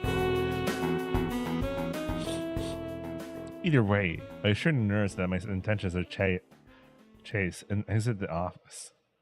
Interesting that the nurse sees me as some sort of potential suitor to Emmy. Even more interesting is how pleased that makes me feel. I need a shower. The lunch bell rings, and I find myself disinclined to make my way up to the roof. After all, I'm betting Rin knows where Emmy is, and if that's the case, then I doubt she'll bother going up there. More to the point, I doubt we'll have any sort of stimulating conversation if she did. Chances are she'd prefer to be alone up there anyway, so I don't accidentally ruin her train of thought or something. Unfortunately, I don't really feel like heading to the cafeteria either. Guess I'll go to the library instead. I need a new book to read anyway, having finished my other one yesterday before bed. Maybe I can find more by the same author. I love libraries. They smell like dust and paper and ink. All these stories and facts and opinions crowded together in one place makes the air come alive with potential. I'm not sure how to navigate Yamagu's library yet, having mostly stuck to books I brought with me, so I'm in search for the librarian to ask for help. I suppose she's not. Can't believe it. Yuko, looking rather distracted, suddenly emerges from one of the aisles. Excuse me. Oh, can I help you? Actually, I was looking for a book.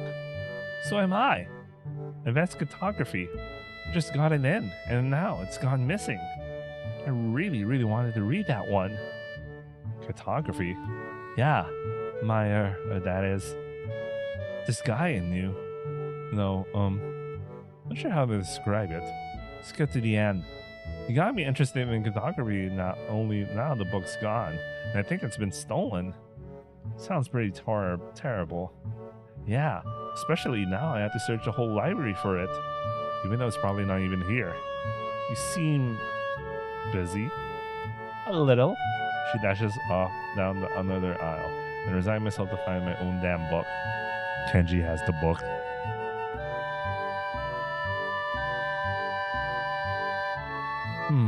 Plenty of choices. Oh, come on. How did I get lost? These aren't even printed books. They're all in Braille. Oh, man. Oh, man. Oh, man. God damn it, man. I miss Lily. I miss Lily, by the way. I guess that makes sense in a school like this, but honestly, it's a little annoying. I'm sorry. Is someone there? A lifting voice drifts out from behind one of the cubicles set up for research. Thank God I miss Lily. As I approach, I see Lily's been reading a book while I've been stomping around about the aisles. Oh no, I should be apologizing. I didn't mean to make so much noise. My, is that you, Hisao? I've not heard from you in quite some time. I was beginning to think you'd forgotten all about me.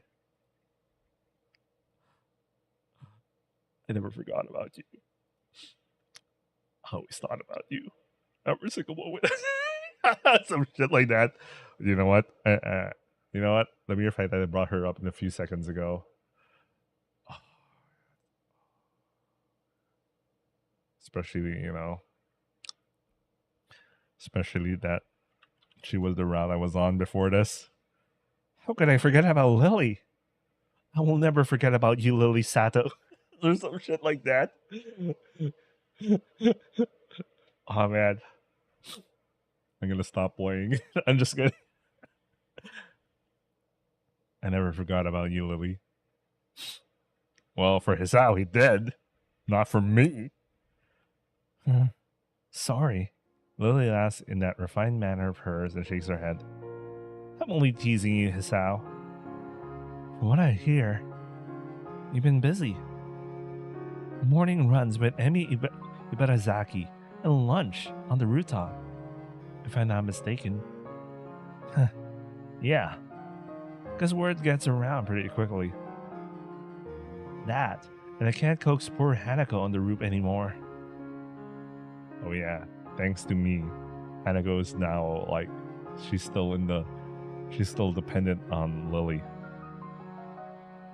I like it when I hear this piano. It's because naturally I associate it with the Lily, so each time I hear this piano, I'm like,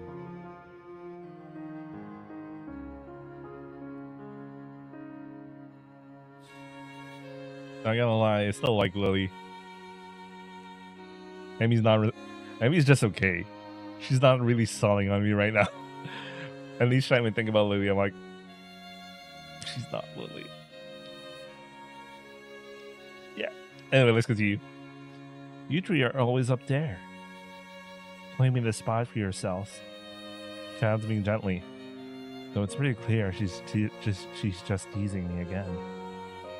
Still, I feel an odd need to apologize. Sorry, we could eat lunch somewhere, even elsewhere, if it's a real problem. Oh no, I wouldn't worry about that. Hanukkah and I have other things to do at lunch too, such as read in the library, as you can see. Oh, Hanukkah's here too. I didn't see her. Lily smiles a bit enigmatically. Oh, she's around somewhere. But I'm surprised, Hisao. You're in here instead of up there. What brings you to the library? Well, Amy's ill, so there's no lunch on the rooftop to keep me occupied.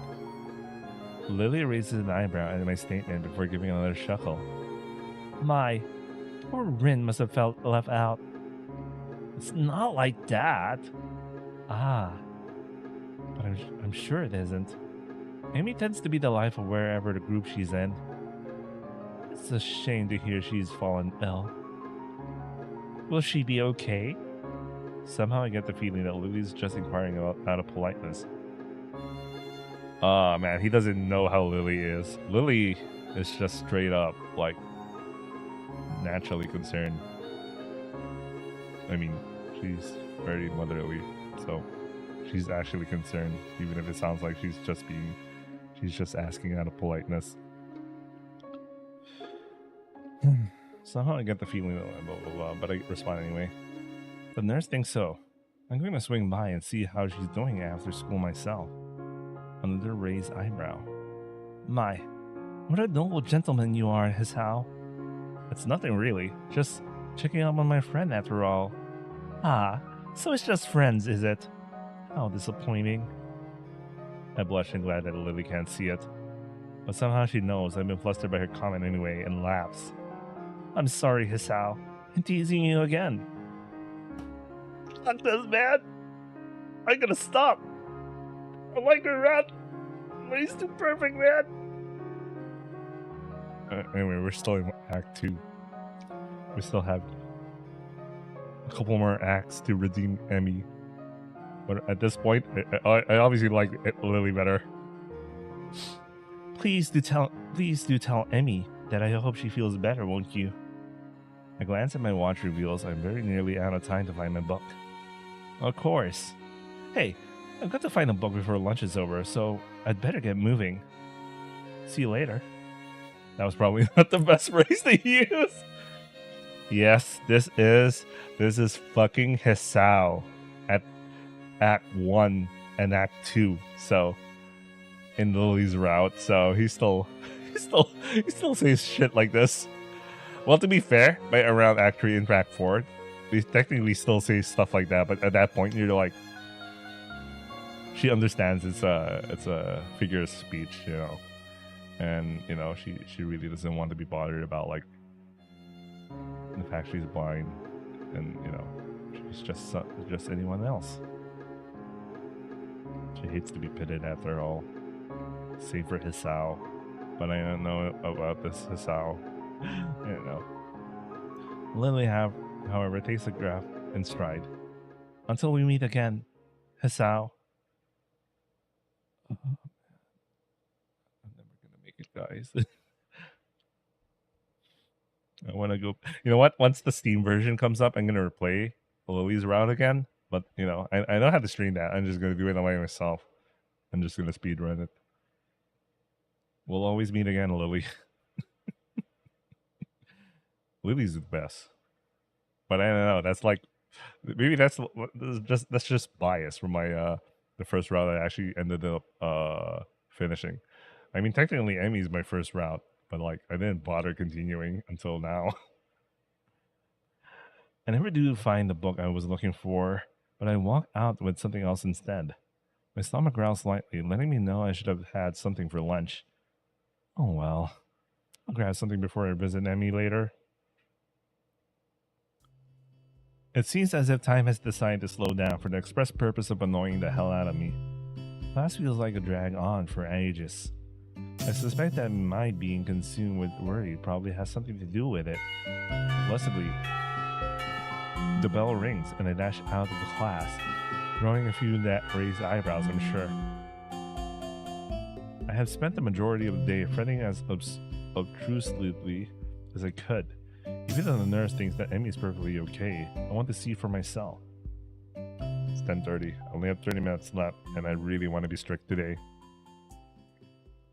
It doesn't take long to get to the girls' dormitory and make my way to Emmy's room. Standing outside of her door, I suddenly pause. What if she's resting? I'd hate to wake her up, especially if she's still feeling ill. Then again, if she sleeps all day, then it could throw off her sleep schedule. But rest is important if you're ill, isn't it? I can't decide what to do, so I settle for standing outside looking like an idiot. And I hear Emmy's voice behind the door. Thanks for your concern, but I really am okay. Is she talking to me? I'll see you at practice tomorrow. Guess not. Still, clearly, she's not asleep, so I can knock without worry. So why is this clenched feeling in my gut? I wasn't nervous about dropping by the other day, so why today? Granted, I still haven't had time to figure out this newfound interest in Emmy's well-being. And I had a lot of experience in that matter, of course, but certainly this seems to go beyond feelings of mere friendship. But could I take that step? Could I even bring myself to risk what I have right now? I mean, it's enough to be friends with her, isn't it? Either way, shouldn't I just open the door and see how she's doing? That's why I came here, right? What if she's not dressed yet? The image of that flashes through my mind, causes my heart to skip a beat. Literally. I should probably not ever think those thoughts again. Not if I want to avoid a heart attack. I suddenly realized based on Lily's route, he was still able to have sex and not die. Well, except for the last scene, because normally his sound doesn't take the lead in sex, because apparently somehow that causes his heart flutter to work. It's a different story if the girl does it. I don't get how that works. I still think that you still get elevated heart rate when you're in the middle of it. So whatever. Amy still seems to be in the middle of a conversation, but I knock anyway. Hopefully she wouldn't mind the interruption. You don't worry too much. Come in. The door's unlocked. So it is. I open the door and step in, which is about where my thought process goes into a grinding halt. Amy's sitting up in bed, her hair tousled from the day slept aside, spent asleep. I think this is the first time I've seen her without those familiar beads in her hair. Her chim's shirt and bloomers, obviously hastily pulled on before I came in, are creased and folded from less than proper storage. Her legs lay bare on the sheets. Never seen Emmy without prosthetics before. Yet here she is, slender legs terminating in stumps just before her knees. But odd as the sight is, I feel myself more captivated by everything north of the waist. I knew it. She gets buff if her hair isn't tied up. She gets a buff. It seems that Emmy had finished her conversation with whoever was on the phone with her, and is now watching my reaction closely out of her one eye as she wipes sleep from the other. Her expression, far from being embarrassed, is rather one of surprising wide yawn, one perhaps appropriate from such a small mouth. A grin that, for a brief moment, seems almost flirtatious tugs at the corner of her mouth as she takes the sight of me in. I can do nothing but remain in a state fluctuating between fear, confusion, and not a little bit of lust. Can we read that again? Not a little. Sorry, okay, my brain's dying. I grin. Okay, here we go. Emmy hastily sweeps her hair out of her eyes, fixing it into place before addressing me. I hate it. Why don't you give her a sprite with her hair down, man? Why are you guys lazy? Oh, wait. You know what? This is like early 2010, early 2000s. Late 2000s, early 2010s. So it's really not that popular. It's not that easy to. It's not that much easier to like. You know how sprites nowadays are so expressive that you have so many stuff. because it's much easier to do those kinds of stuff nowadays compared to back then. I don't know, man. It'll be funny if this game ever gets it'll be funny if this visual novel ever gets a remake, or someone works on the remake, especially once you have more like especially if you get more like some group of dudes, some group of add-ons from G, and then they decide to, like, you know, use whatever AI model right now to help draw like modernized versions of the characters, and then based on their appearance they can imagine a voice, or at least provide someone's voice as like their voice, you know, and then all the stuff you can do nowadays, basically. You know what, whatever, let's continue. You seem a bit caught off guard, Hisao. A wave of laughter erupts from her, and I find myself grinning and rubbing the back of my head ruefully. Sorry, I'm just... Never seen someone so disheveled look so attractive. Never seen you without your legs on. Never seen you look so... Sorry.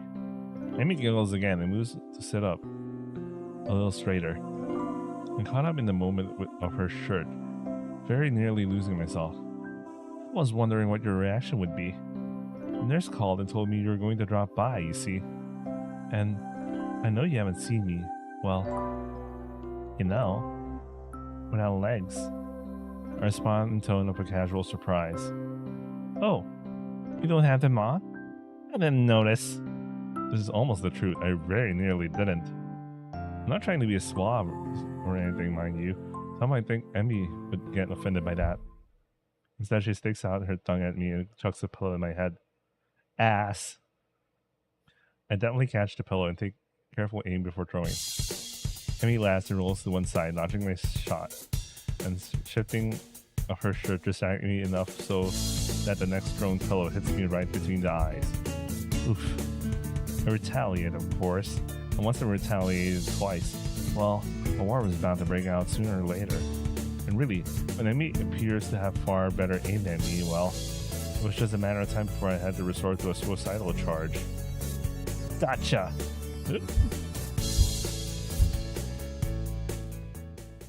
Where'd that come from? All those old school cartoon stuff things. Onomatopoeia. You know what? I don't know what you call them. And once the charge was accomplished, well, of course, I'd have to wrestle the pillows away from her. And that kind of struggle, of course, would wind up in this sort of position. Will you guys show us the position? They show the position. Very nice. So I find myself staring down at her from my position atop her. She's grinning, eyes sparkling with amusement, maybe a little sweaty now from our tussle. Wait a second, when did she put her hair? That's bullshit, man. Her hair was described as all down, and then suddenly it's all back. At one point, they never describe her putting her hair back. This is bullshit, man. Her chest is heaving up and down, sucking in the air. A small bit of my brain that is not currently enraptured by the sight and the smell of her absurds. Wait, what? Smell of her absurds? Wait, this is the smell of her absurd. Is that an actual thing? What the fuck? The smell of her absurds that she must still be ill because their stamina is not what it should be. We stay that way for a while. I'm not sure how long, because everything seems to go fuzzy. Everything that isn't her anyway. Her eyes meet mine, and deep inside them, I almost catch a glimpse of what? Fear? Longing? Hope? Emmy? A cough suddenly convulses her, and I'm almost stumbling in my haste to get up to apologize for everything. Sorry, I shouldn't have. It's fine, it's fine. She gives me a reassuring pat on the shoulder. So, what brings you here? She's still breathing hard, and that causes her breath to shake slightly. Well, before I was rudely assaulted by pillows, I came to see how you were doing. That earns me another shove, and I very nearly fall off her bed. Emmy's eyes sparkled again, and I wonder how I never noticed how attractive they are. They are before. By the way, this is a really cute scene. I actually like this scene. I mean, it's so cute how these two interact. This Hisao. I mean, consumed with worry, were you? Her tone is mocking, hotly, teasing. She throws her arm across her forehead dramatically, grin still apparent from underneath. Couldn't bear the thought of me laying deadly ill. As we both recover from a wrestling match, Emmy appears to fall back on teasing me. Well, I wouldn't say consumed with worry, but after all, you didn't show up this morning like a total wuss. Emmy pouts, tossing her arms petulantly and sticking her lower lip out. It's not my fault. Nurse wouldn't allow it. Sure he wouldn't. I completely believe you. Emmy sticks her tongue out again. You're such a jerk, Hisao. So, how was your day then? Huh? Did you enjoy slacking off? Not really. The phone woke me up really early on. The phone? Yeah, the captain of the team called to make sure I was doing okay. Also to let me know it was okay to skip practice. Good. At least she wasn't alone all day. Someone checked up on her. Although, I can't help think that it should have been me. It should have been me! Yugi, man. It's okay, Yugi. Holy shit. Oh, it's Yami. It's not Yugi, it's Yami. Because he changed personality when he was saying that line. But anyway, let's continue. It's 10:42, so I need to leave soon. Get some sleep. Oh wait, I have to pack some rice because there's still in the rice cooker. Oh, that's good. He really keeps an eye on you, huh? Amy shrugs. That's his job. Being the captain means you know where your team members are when they're not in school. Still, I guess it was nice of him to call, huh? Sure, yeah, sure was. Amy yawns and shimmers down into a more comfortable position. So, how was your day? Kind of uneventful, you know. I went ahead and ran by myself. Talked with the nurse about how you were doing. I meandered through the day's events, none of which are particularly engrossing. That's when I'm distracted by an arm fighting its way across my waist. Across my waist? What the fuck? It seems that Emmy fell asleep while I was talking, so I draw her a blanket to cover us? Did he say us? Whoa! What is he doing, man? I mean, you could totally leave and let her sleep. This guy is going in by himself. What the hell, man? Taking advantage of someone's sleep. Holy shit. You gotta be careful, man. You gotta be careful of their consent. She rolled over onto her side, and now one leg is thrown over my legs, effectively trapping me. Unless this is part of her plan. Maybe this is a part of her master plan. Let's continue. Hey, it seems a shame to wake her up. But I have things to do. I gently shake her. But in response, she only tightens her arm's grip on me and sighs. No, she's awake. She's doing this on purpose. My resistance to this position crumbles rather quickly. The feeling of her body breathing steadily is both calming and incredibly stimulating at the same time. My breathing cannot decide if it wants to relax or speed up. Relaxation wins, and I find myself putting an arm around Emmy. I think I'm in love. Wait, did you say that out loud? Oh my god! Maybe she is awake and she heard that. The words slip out and they hang in the air unnoticed. At least I hope they got unnoticed. Her eyes move. Her eyes moved. Her eyes moved. Amy whimpers weakly through her dream, and her grip slowly tightens again. For the first time I've known her, I see tears running down Amy's face. Oh no, maybe she's having a dream regarding her past or some shit. Oh no, no, no, no. It feels like my heart is about to break. I instinctively tighten my own grip and stroke her hair in what I hope is a soothing manner. Words of comfort, meaningless in this situation, spring to mind. Maybe I should wake her. Are you supposed to wake people having nightmares? I can't for the life of me remember. The decision is taken from me as Emmy suddenly jerks awake with a cry. Dad, I knew it! She's having that kind of dream! Shut. Here we go. This is more than I think I want to hear without her knowing. I quickly sit upright and gently shake her shoulder to steer her. Hey, you okay? What a silly question. Huh? What? Sal? She shakes her head as if to clear it and quickly wipes her eyes. You had a nightmare, I think. Amy shudders again and glances up at me a little cautiously, as if unsure whether or not she's actually up. Yeah, I guess so. You want to talk about it? A speedy internal debate seems to be going on in her head. She resolves this with a shrug. Nah, I don't remember much of it. I knew it. She's way further than this guy could ever imagine right now. Oh yeah. All right, let's go. I'm pretty sure she's lying to me, but somehow I don't think I should press the issue. Good boy. Don't do it. Let her be comfortable about it. Amy shrugs again and turns toward me, looking a little sheepish. Sorry for falling asleep on you like that. I keep my voice as soothing as I can. Hey, don't worry about it. You've been ill.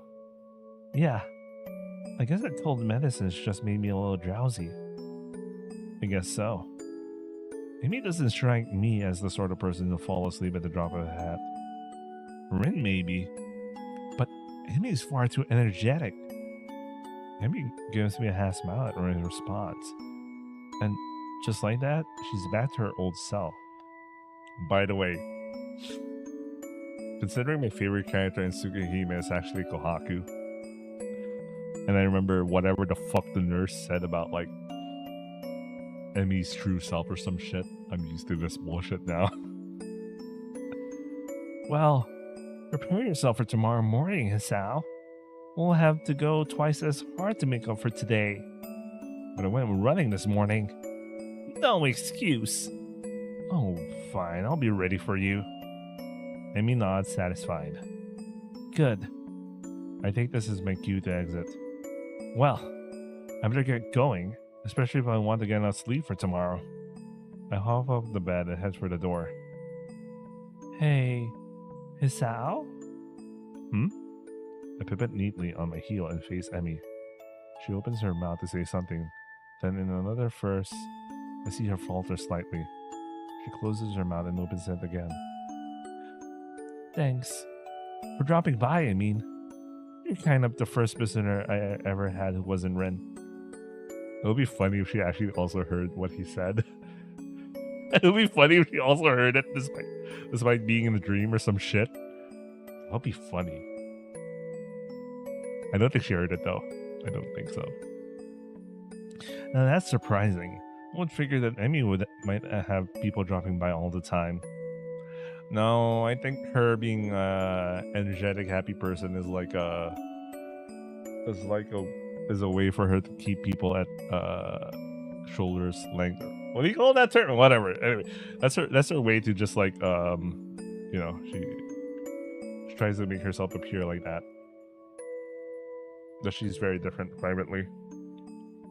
She's certainly popular enough, or so I thought. Always talking to people in the hallways. Amy hesitates again. And thanks for staying around after a look of pain floats across her face. You know, it helped. She brightens back up and waves cheerfully at me. See you tomorrow. Yeah, see you later. I'm just about to exit the door when something makes me turn around again. Hey, Amy? Anything you need to talk, let me know. Okay.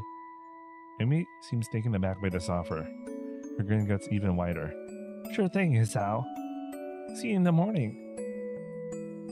I exit Emmy's room with my head in a whirl. Should I have even left?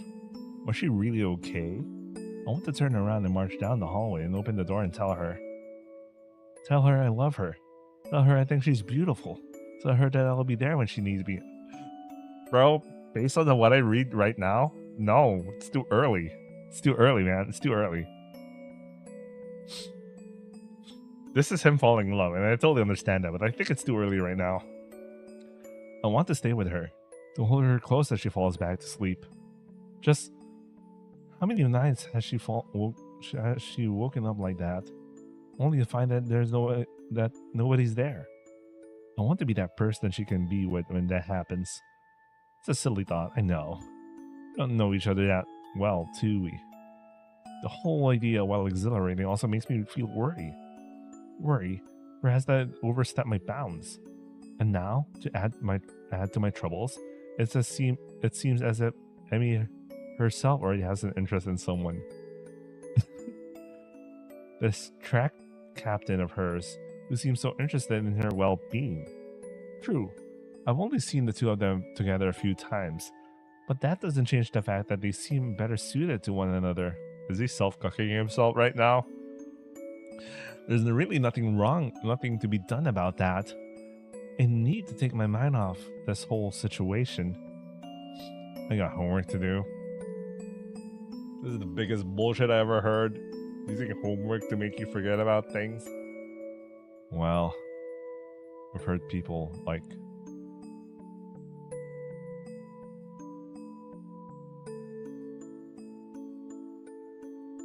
Jesus Christ, I'm getting some bullshit spam email that tries hard to be like, oh, I'm actually PayPal. Sorry, I got distracted for a second.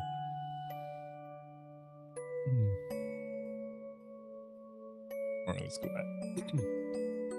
Maybe that will distract me. It's 10:52. You know, I'm willing to go up to 11:30. We'll see. If the next scene is worth it, though. If the next scene is worth it, I'll go up to 11:30. What's the name of the next scene? The first morning after. Ooh, man, I can't help myself, but I'm gonna make a save just in case. A night of restlessness has left me feeling fairly groggy this morning. The events of the previous day keep intruding upon my mind. The memory of how Emmy felt against me. The memory of our wrestling match. And most bothersome, the memory of her nightmare. She was in so much pain. I can't stop wondering what it must be like for her to wake up with nobody there. The shower shocks me awake with hot water. Awake, but still worrying. What will happen today? Wait, I thought you were supposed to go running. Why did you go to the shower without running? Well, is he the type to take a shower, then go running, then go back to the shower? It's a waste of a lot of, like, you could wash your face at least and brush your teeth and go to Emmy's and, like, shower twice. Let's continue. What will happen today? Will things just go back to normal? End of the episode, back to the status quo? Whoa. There was a connection yesterday, something that nearly pushed us past the boundaries of normal friendship. Would that have been so bad? My mind goes back to the look in Emmy's eyes after our pillow fight. It almost seemed like she was daring me to go on. Almost. But I can't know for sure. Anyway, the track out is probably a first in her affections. You're cucking yourself again, man. But even as I say that, my mind is already snorting derisively. I'm just looking for an excuse. A reason for everything to go wrong. A reason to not try. But it's not as if I've ever seen the two of them together outside the track practice. And clearly he's never visited. Amy said as much herself. If they were close, surely he'd visit. I'm such a wuss. I ought to just go for it anyway. Damn the consequences. That's what Emmy would do. I think. Hell, I know that's what she'll do. Which is partially why I'm convinced there's no interest on her end. She hasn't acted either. Oh, you know what? I don't think you know her as much as you thought you know her. Maybe because of the track captain, it's possible she got a bit unrequited crush going on. Wait, I'm a little. Wait, sorry, I was fixing the resolution thing.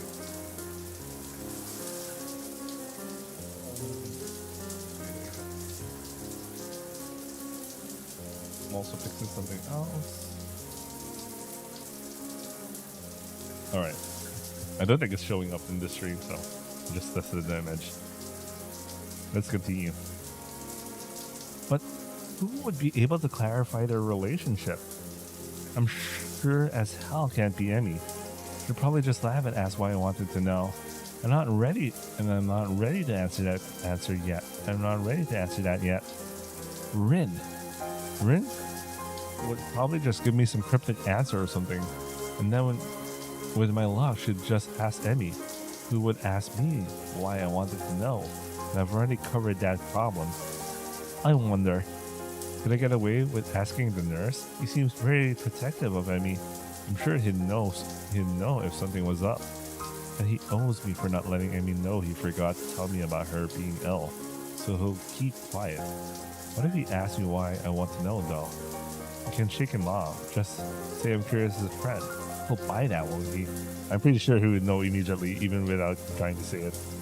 Of course. That's settled then. After the run, I'll talk to him while Emmy's waiting outside the office.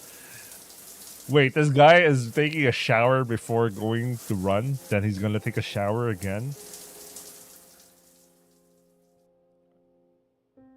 There's no sign of Emmy when I arrive at the track. Is she still too ill? I decided to give her 10 minutes. I'm a little early, and she was ill yesterday, so if she takes a while to show up, it shouldn't be surprising.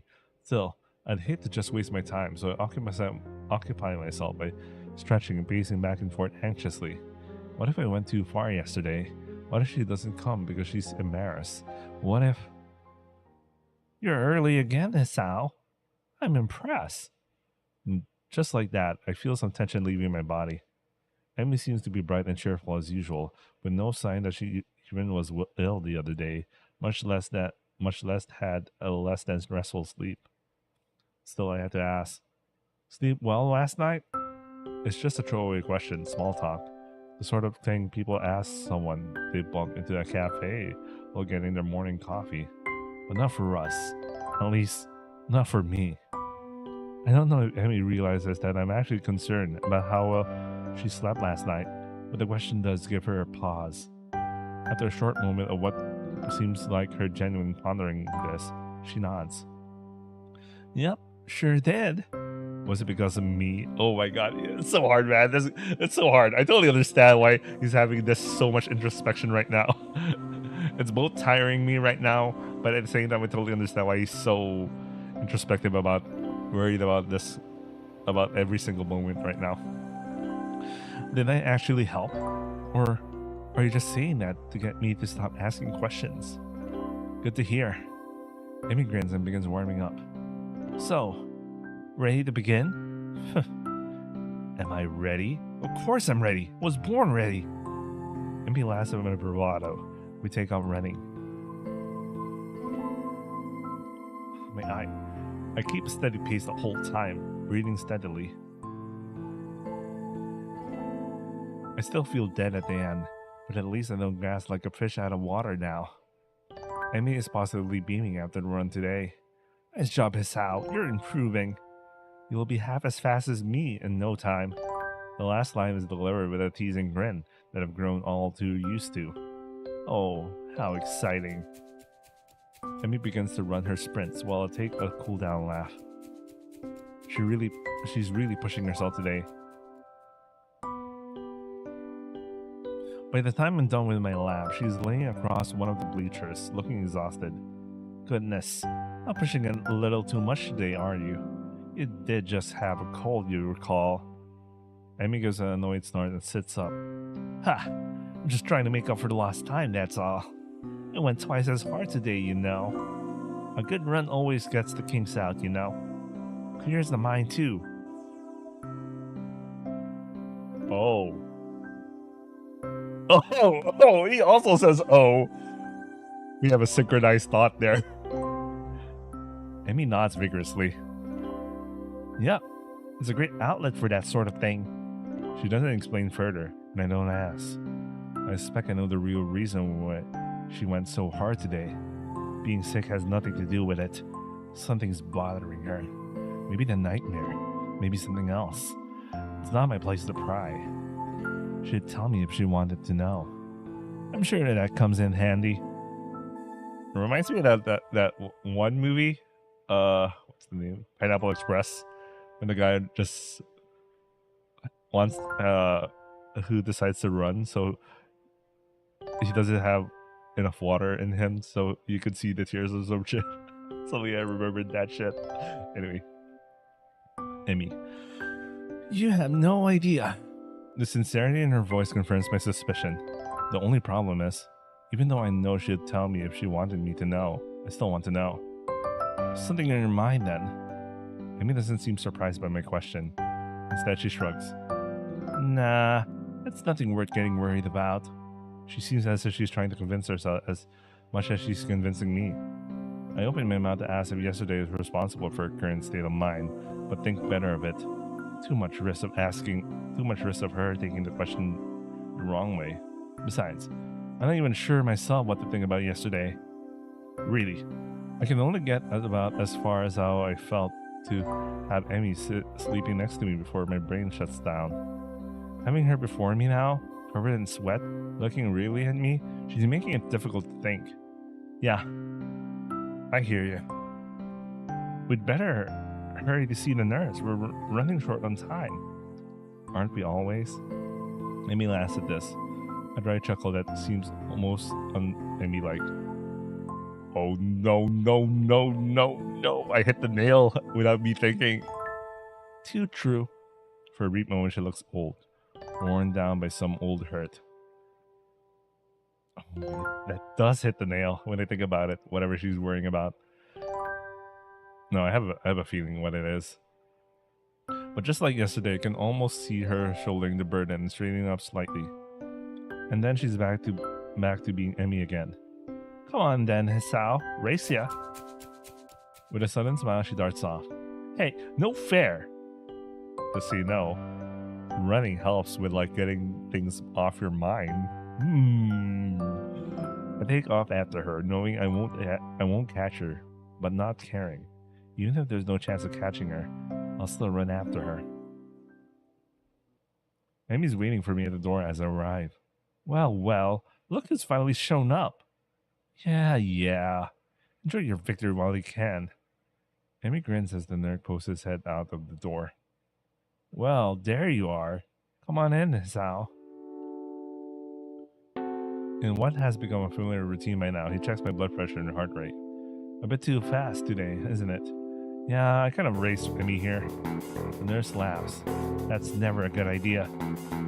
He leans in to whisper to me in a conspiratory manner. I don't know if you've heard, but Emmy's a bit of a track star. Remember how I got here in the first place, right? I mean, you know, because I tried to race Emmy, and Hisao tried to race Emmy. I reeled back in mock surprise. Really? She never mentioned it before. The two of us share a laugh. It's a good thing that they're like, they finally got, Hisao finally got an idea how to joke with this guy. Did she do okay today? Cold seemed to bother her. Why don't you ask her? He rolls his eyes in exasperation. Of course I'm going to ask her too, but she'll tell me that she didn't have any problems, regardless of whether or not she did. So I'm asking you, because you're her friend, and would probably tell me if she had trouble today. When he puts it that way, it makes a lot more sense. You guys, he doesn't realize that was the point. She seemed pretty good today, if a little more tired than usual. She was already feeling better when I dropped by yesterday, so I'm not that surprised. The nurse thought that, though I noticed he tenses slightly when I mentioned yesterday's visit. Well, that's good to hear. I figured it was just a 24-hour thing. Emmy tends to recover quickly from colds and the like. Hey, speaking of Emmy, are she attracting, well, you know, a look of suspicion crosses his eye. Oh, you know that's not gonna work. He obviously, the mere fact that you asked that question, the guy already understands. Why do you ask? Well, it's just that they seem kind of close, and I was just curious, you know. And I never asked her because that would be kind of embarrassing. So far, so good. Not to really sell it. Besides, I think they'll make a cute couple. Why are you trying to self-cook yourself? No. This is his way so he could cover his tracks. But it feels like, you know, from the audience perspective, it's like he's self-cooking himself, man. The nurse laughs. Well, I don't suppose you're the first to think that, but I think I can say with some certainty, the two of them will never do anything like that. Certainty? Yep. Not that I could tell you, of course. Confidentiality and all that. Yeah, right. You're just like holding a secret over my head. That too. Right. Get out of here. I'm a busy man, you know. I roll my eyes at his last statement and head out the door, motioning to Emmy to go in. The whole time I'm trying to keep from doing a celebratory dance. The two of them will never do anything like that. That's precisely the sort of thing I wanted to hear. I have tempted to make some sort of move on Emmy right now, but I think the nurse would probably disapprove. Besides, I still don't know exactly how Emmy feels about me. I mean, it's obvious that she cares about me as a friend, but something more than that? I can't be certain. Even so, I can't help but feel hopeful. I just need to figure out a good time to tell Emmy exactly how I feel. The puzzle should keep me occupied for the rest of the day at least. The rooftop is completely deserted. Normally I could count on Rin to be up here before me, but she's strangely absent. I wonder if she decided to accompany Emmy to the cafeteria for once. That seems pretty unlikely, but it's all I can think of right now. Part of me wants to go look for Rin, but a far larger part of me is too pleased with the way the sun feels on my skin to care. I pick idly at my lunch while I wait for Emmy and Rin to show up. It does not take long for me to hear the sounds of someone coming up the stairs. I wait until the door begins to open before talking. Took you long enough. Kept me waiting for you, honestly. The two of you are... Huh? Well, that's odd. The only person standing in the doorway is Emmy, who looks mildly confused. What do you mean, huh? It's me, you know, Emmy, who run in the mornings. She grins, and I feel my heart jump slightly in my chest at the sight. Yeah, I knew that. I'm just confused. Where's Rin? Emmy's grin is replaced by a rather guilty-looking expression. Yeah, about that. I sort of, gave her my cold. Oh, dear. Am I at risk too? It would make sense. After all, Emmy and I were close contact the other day. Very close contact, by the way. So, what did she and Rin do that got her ill? Steady on, old lad. Don't go down that road. Rin's probably got a worse immune system than me. Emmy seemed shocked by my comment, like she hadn't considered that before. I hope not. I'll feel terrible if you get ill because of me, Hasao. Oh man, I think I feel a fever coming on.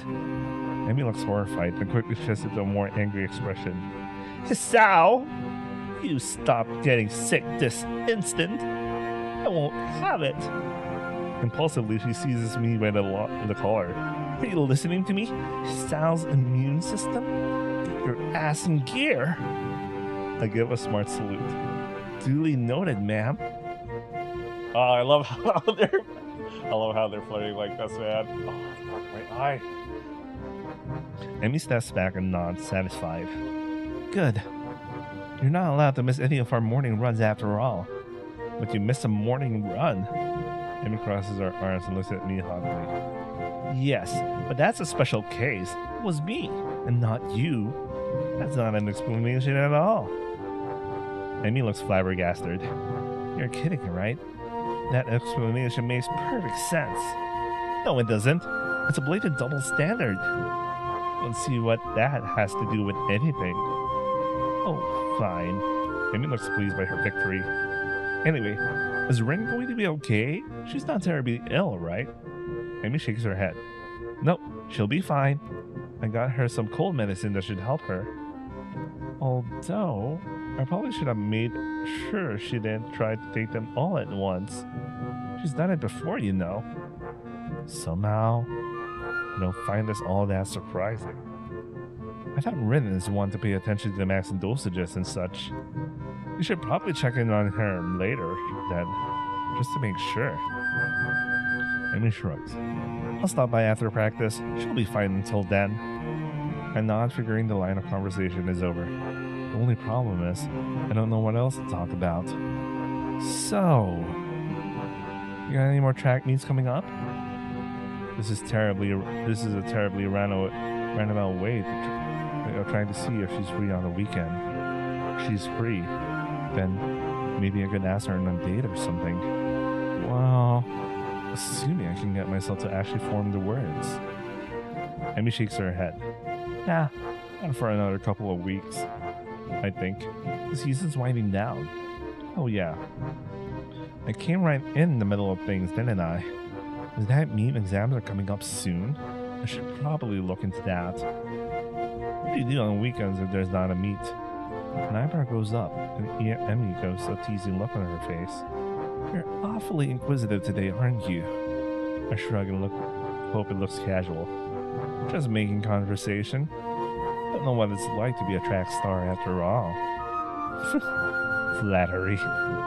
She waves her hand idly. I'm not actually that good, you know. You just so happened to see me on a good day, I saw.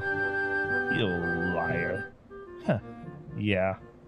But humility is a sign of a good athlete. At least, that's what my dad used to say. The music stops. Holy shit. And look at her eyes.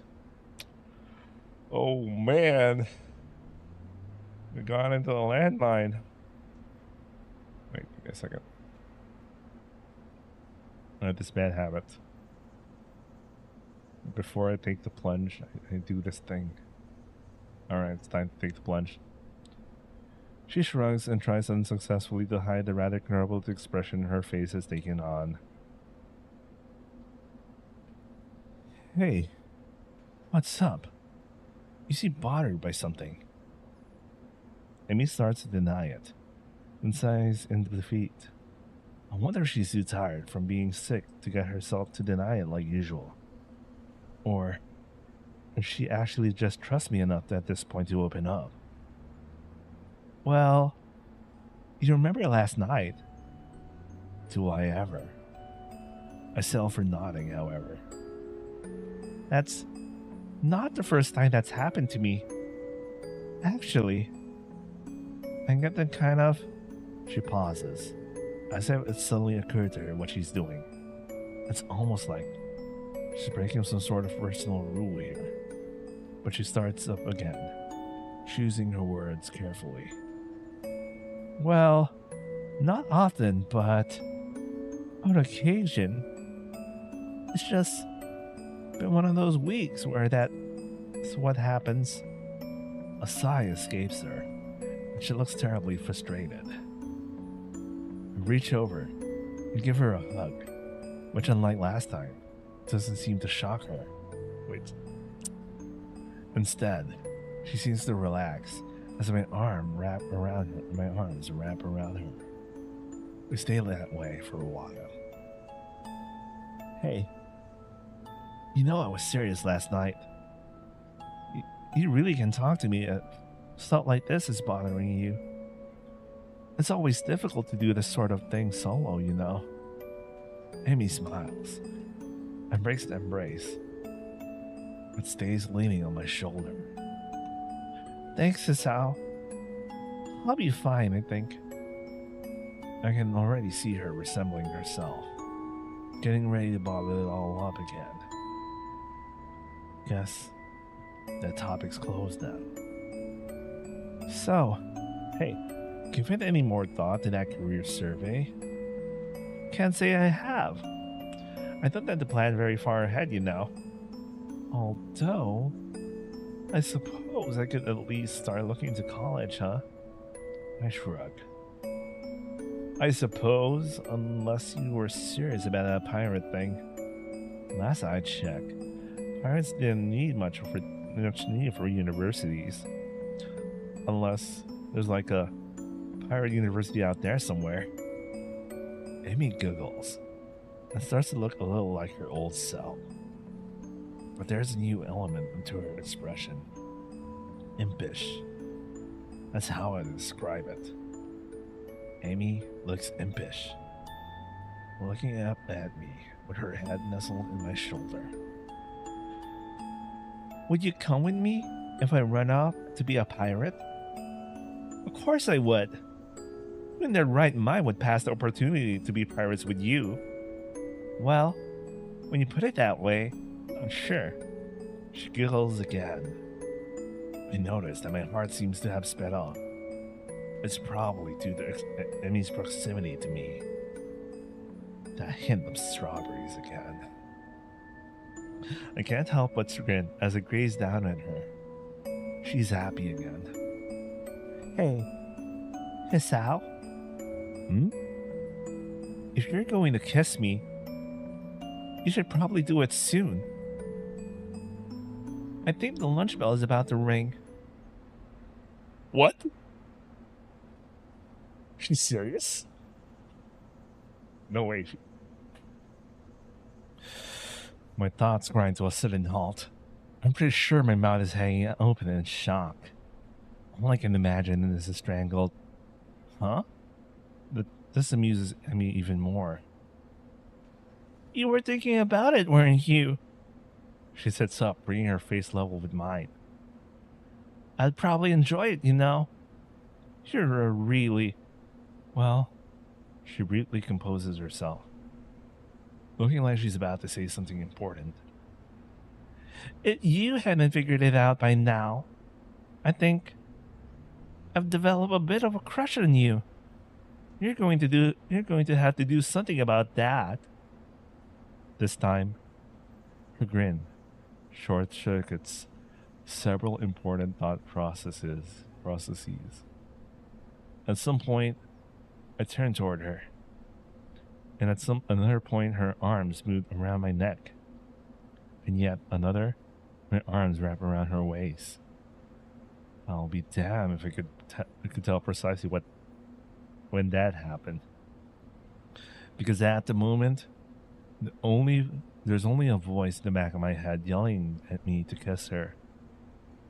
I look into Emmy's eyes. There it is. The thing I saw yesterday on the bed. It's there again. It suddenly strikes me that she's worried that I'll reject her. What a silly worry for her to have. Scene. I don't like the sideways art, man. She looks kind of weird in sideways. I don't get it. The artist can't draw in sideways, I guess. At least you could draw Hisao perfectly in sideways, but the girl in sideways kind of looks odd. Anyway. Her lips taste faintly of strawberries. She leans into the kiss, and her arms tighten around the back of my head, making sure that I don't pull away. Not that there was any danger to that. There's a churning feeling in my gut. The world falls away. It's just me, and her, and this bench.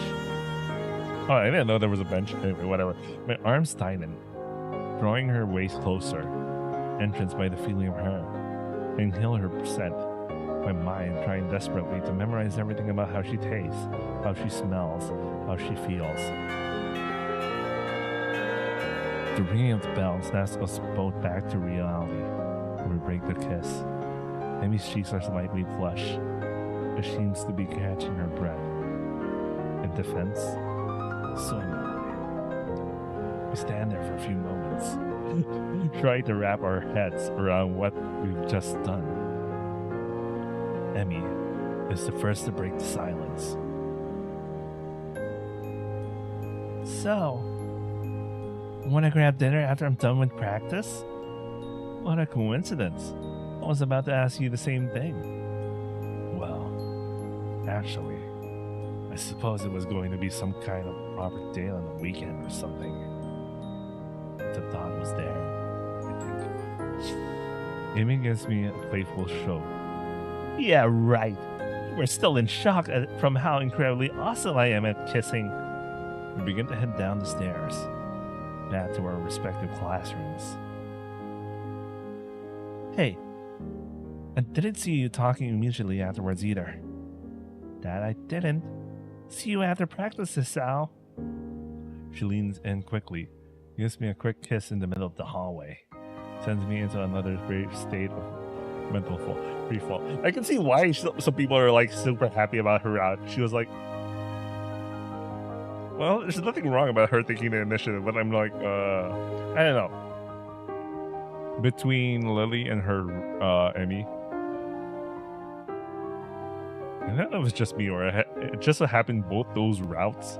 It's the route girl who kisses the guy, not initiates the stuff, initiates the confession or some shit. I mean, there's nothing wrong about that. Like, I don't think that's a thing. Like, it's a game of chicken nowadays instead of expecting the guy to do it. But you know, I don't know, man. I don't know if it's just coincidence that the routes I've been through so far both have the route girl doing it. Maybe it's just coincidence. Well, let's continue. I still have 22 minutes. I have 8 minutes. All right, let's go. She leans in quickly. Okay, I already read that. As I head to my classroom, a gateway Misha greets me. Why, Hitchan, you romantic you! Did you confess on the rooftop, did you? Actually, I think it was another way around. This sends Misha into a fresh fit of laughter. Young love is so unpredictable, isn't it? This being Misha, I suppose I should have expected her to tease me over this. I guess. Before I can really respond, Misha's entered the room and Misha skips off her seat, giggling all the while. I suspect that I'll get a lot of that sort of conversation now, especially seeing as how Emmy kissed me right in the middle of the hall. But somehow, I'm thinking about that. For the first time since arriving here, my heart feels light. Alright, I have to end here, I guess. Act 3.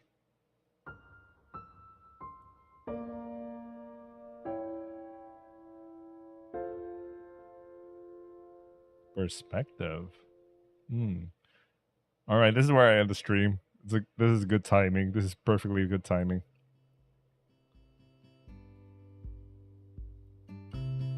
Alright. So at least we ended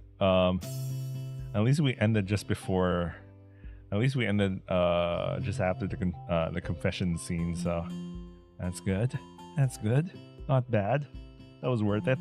That was worth the 23 minutes beyond my supposed end time. Alright, we'll see more of Emmy tomorrow. I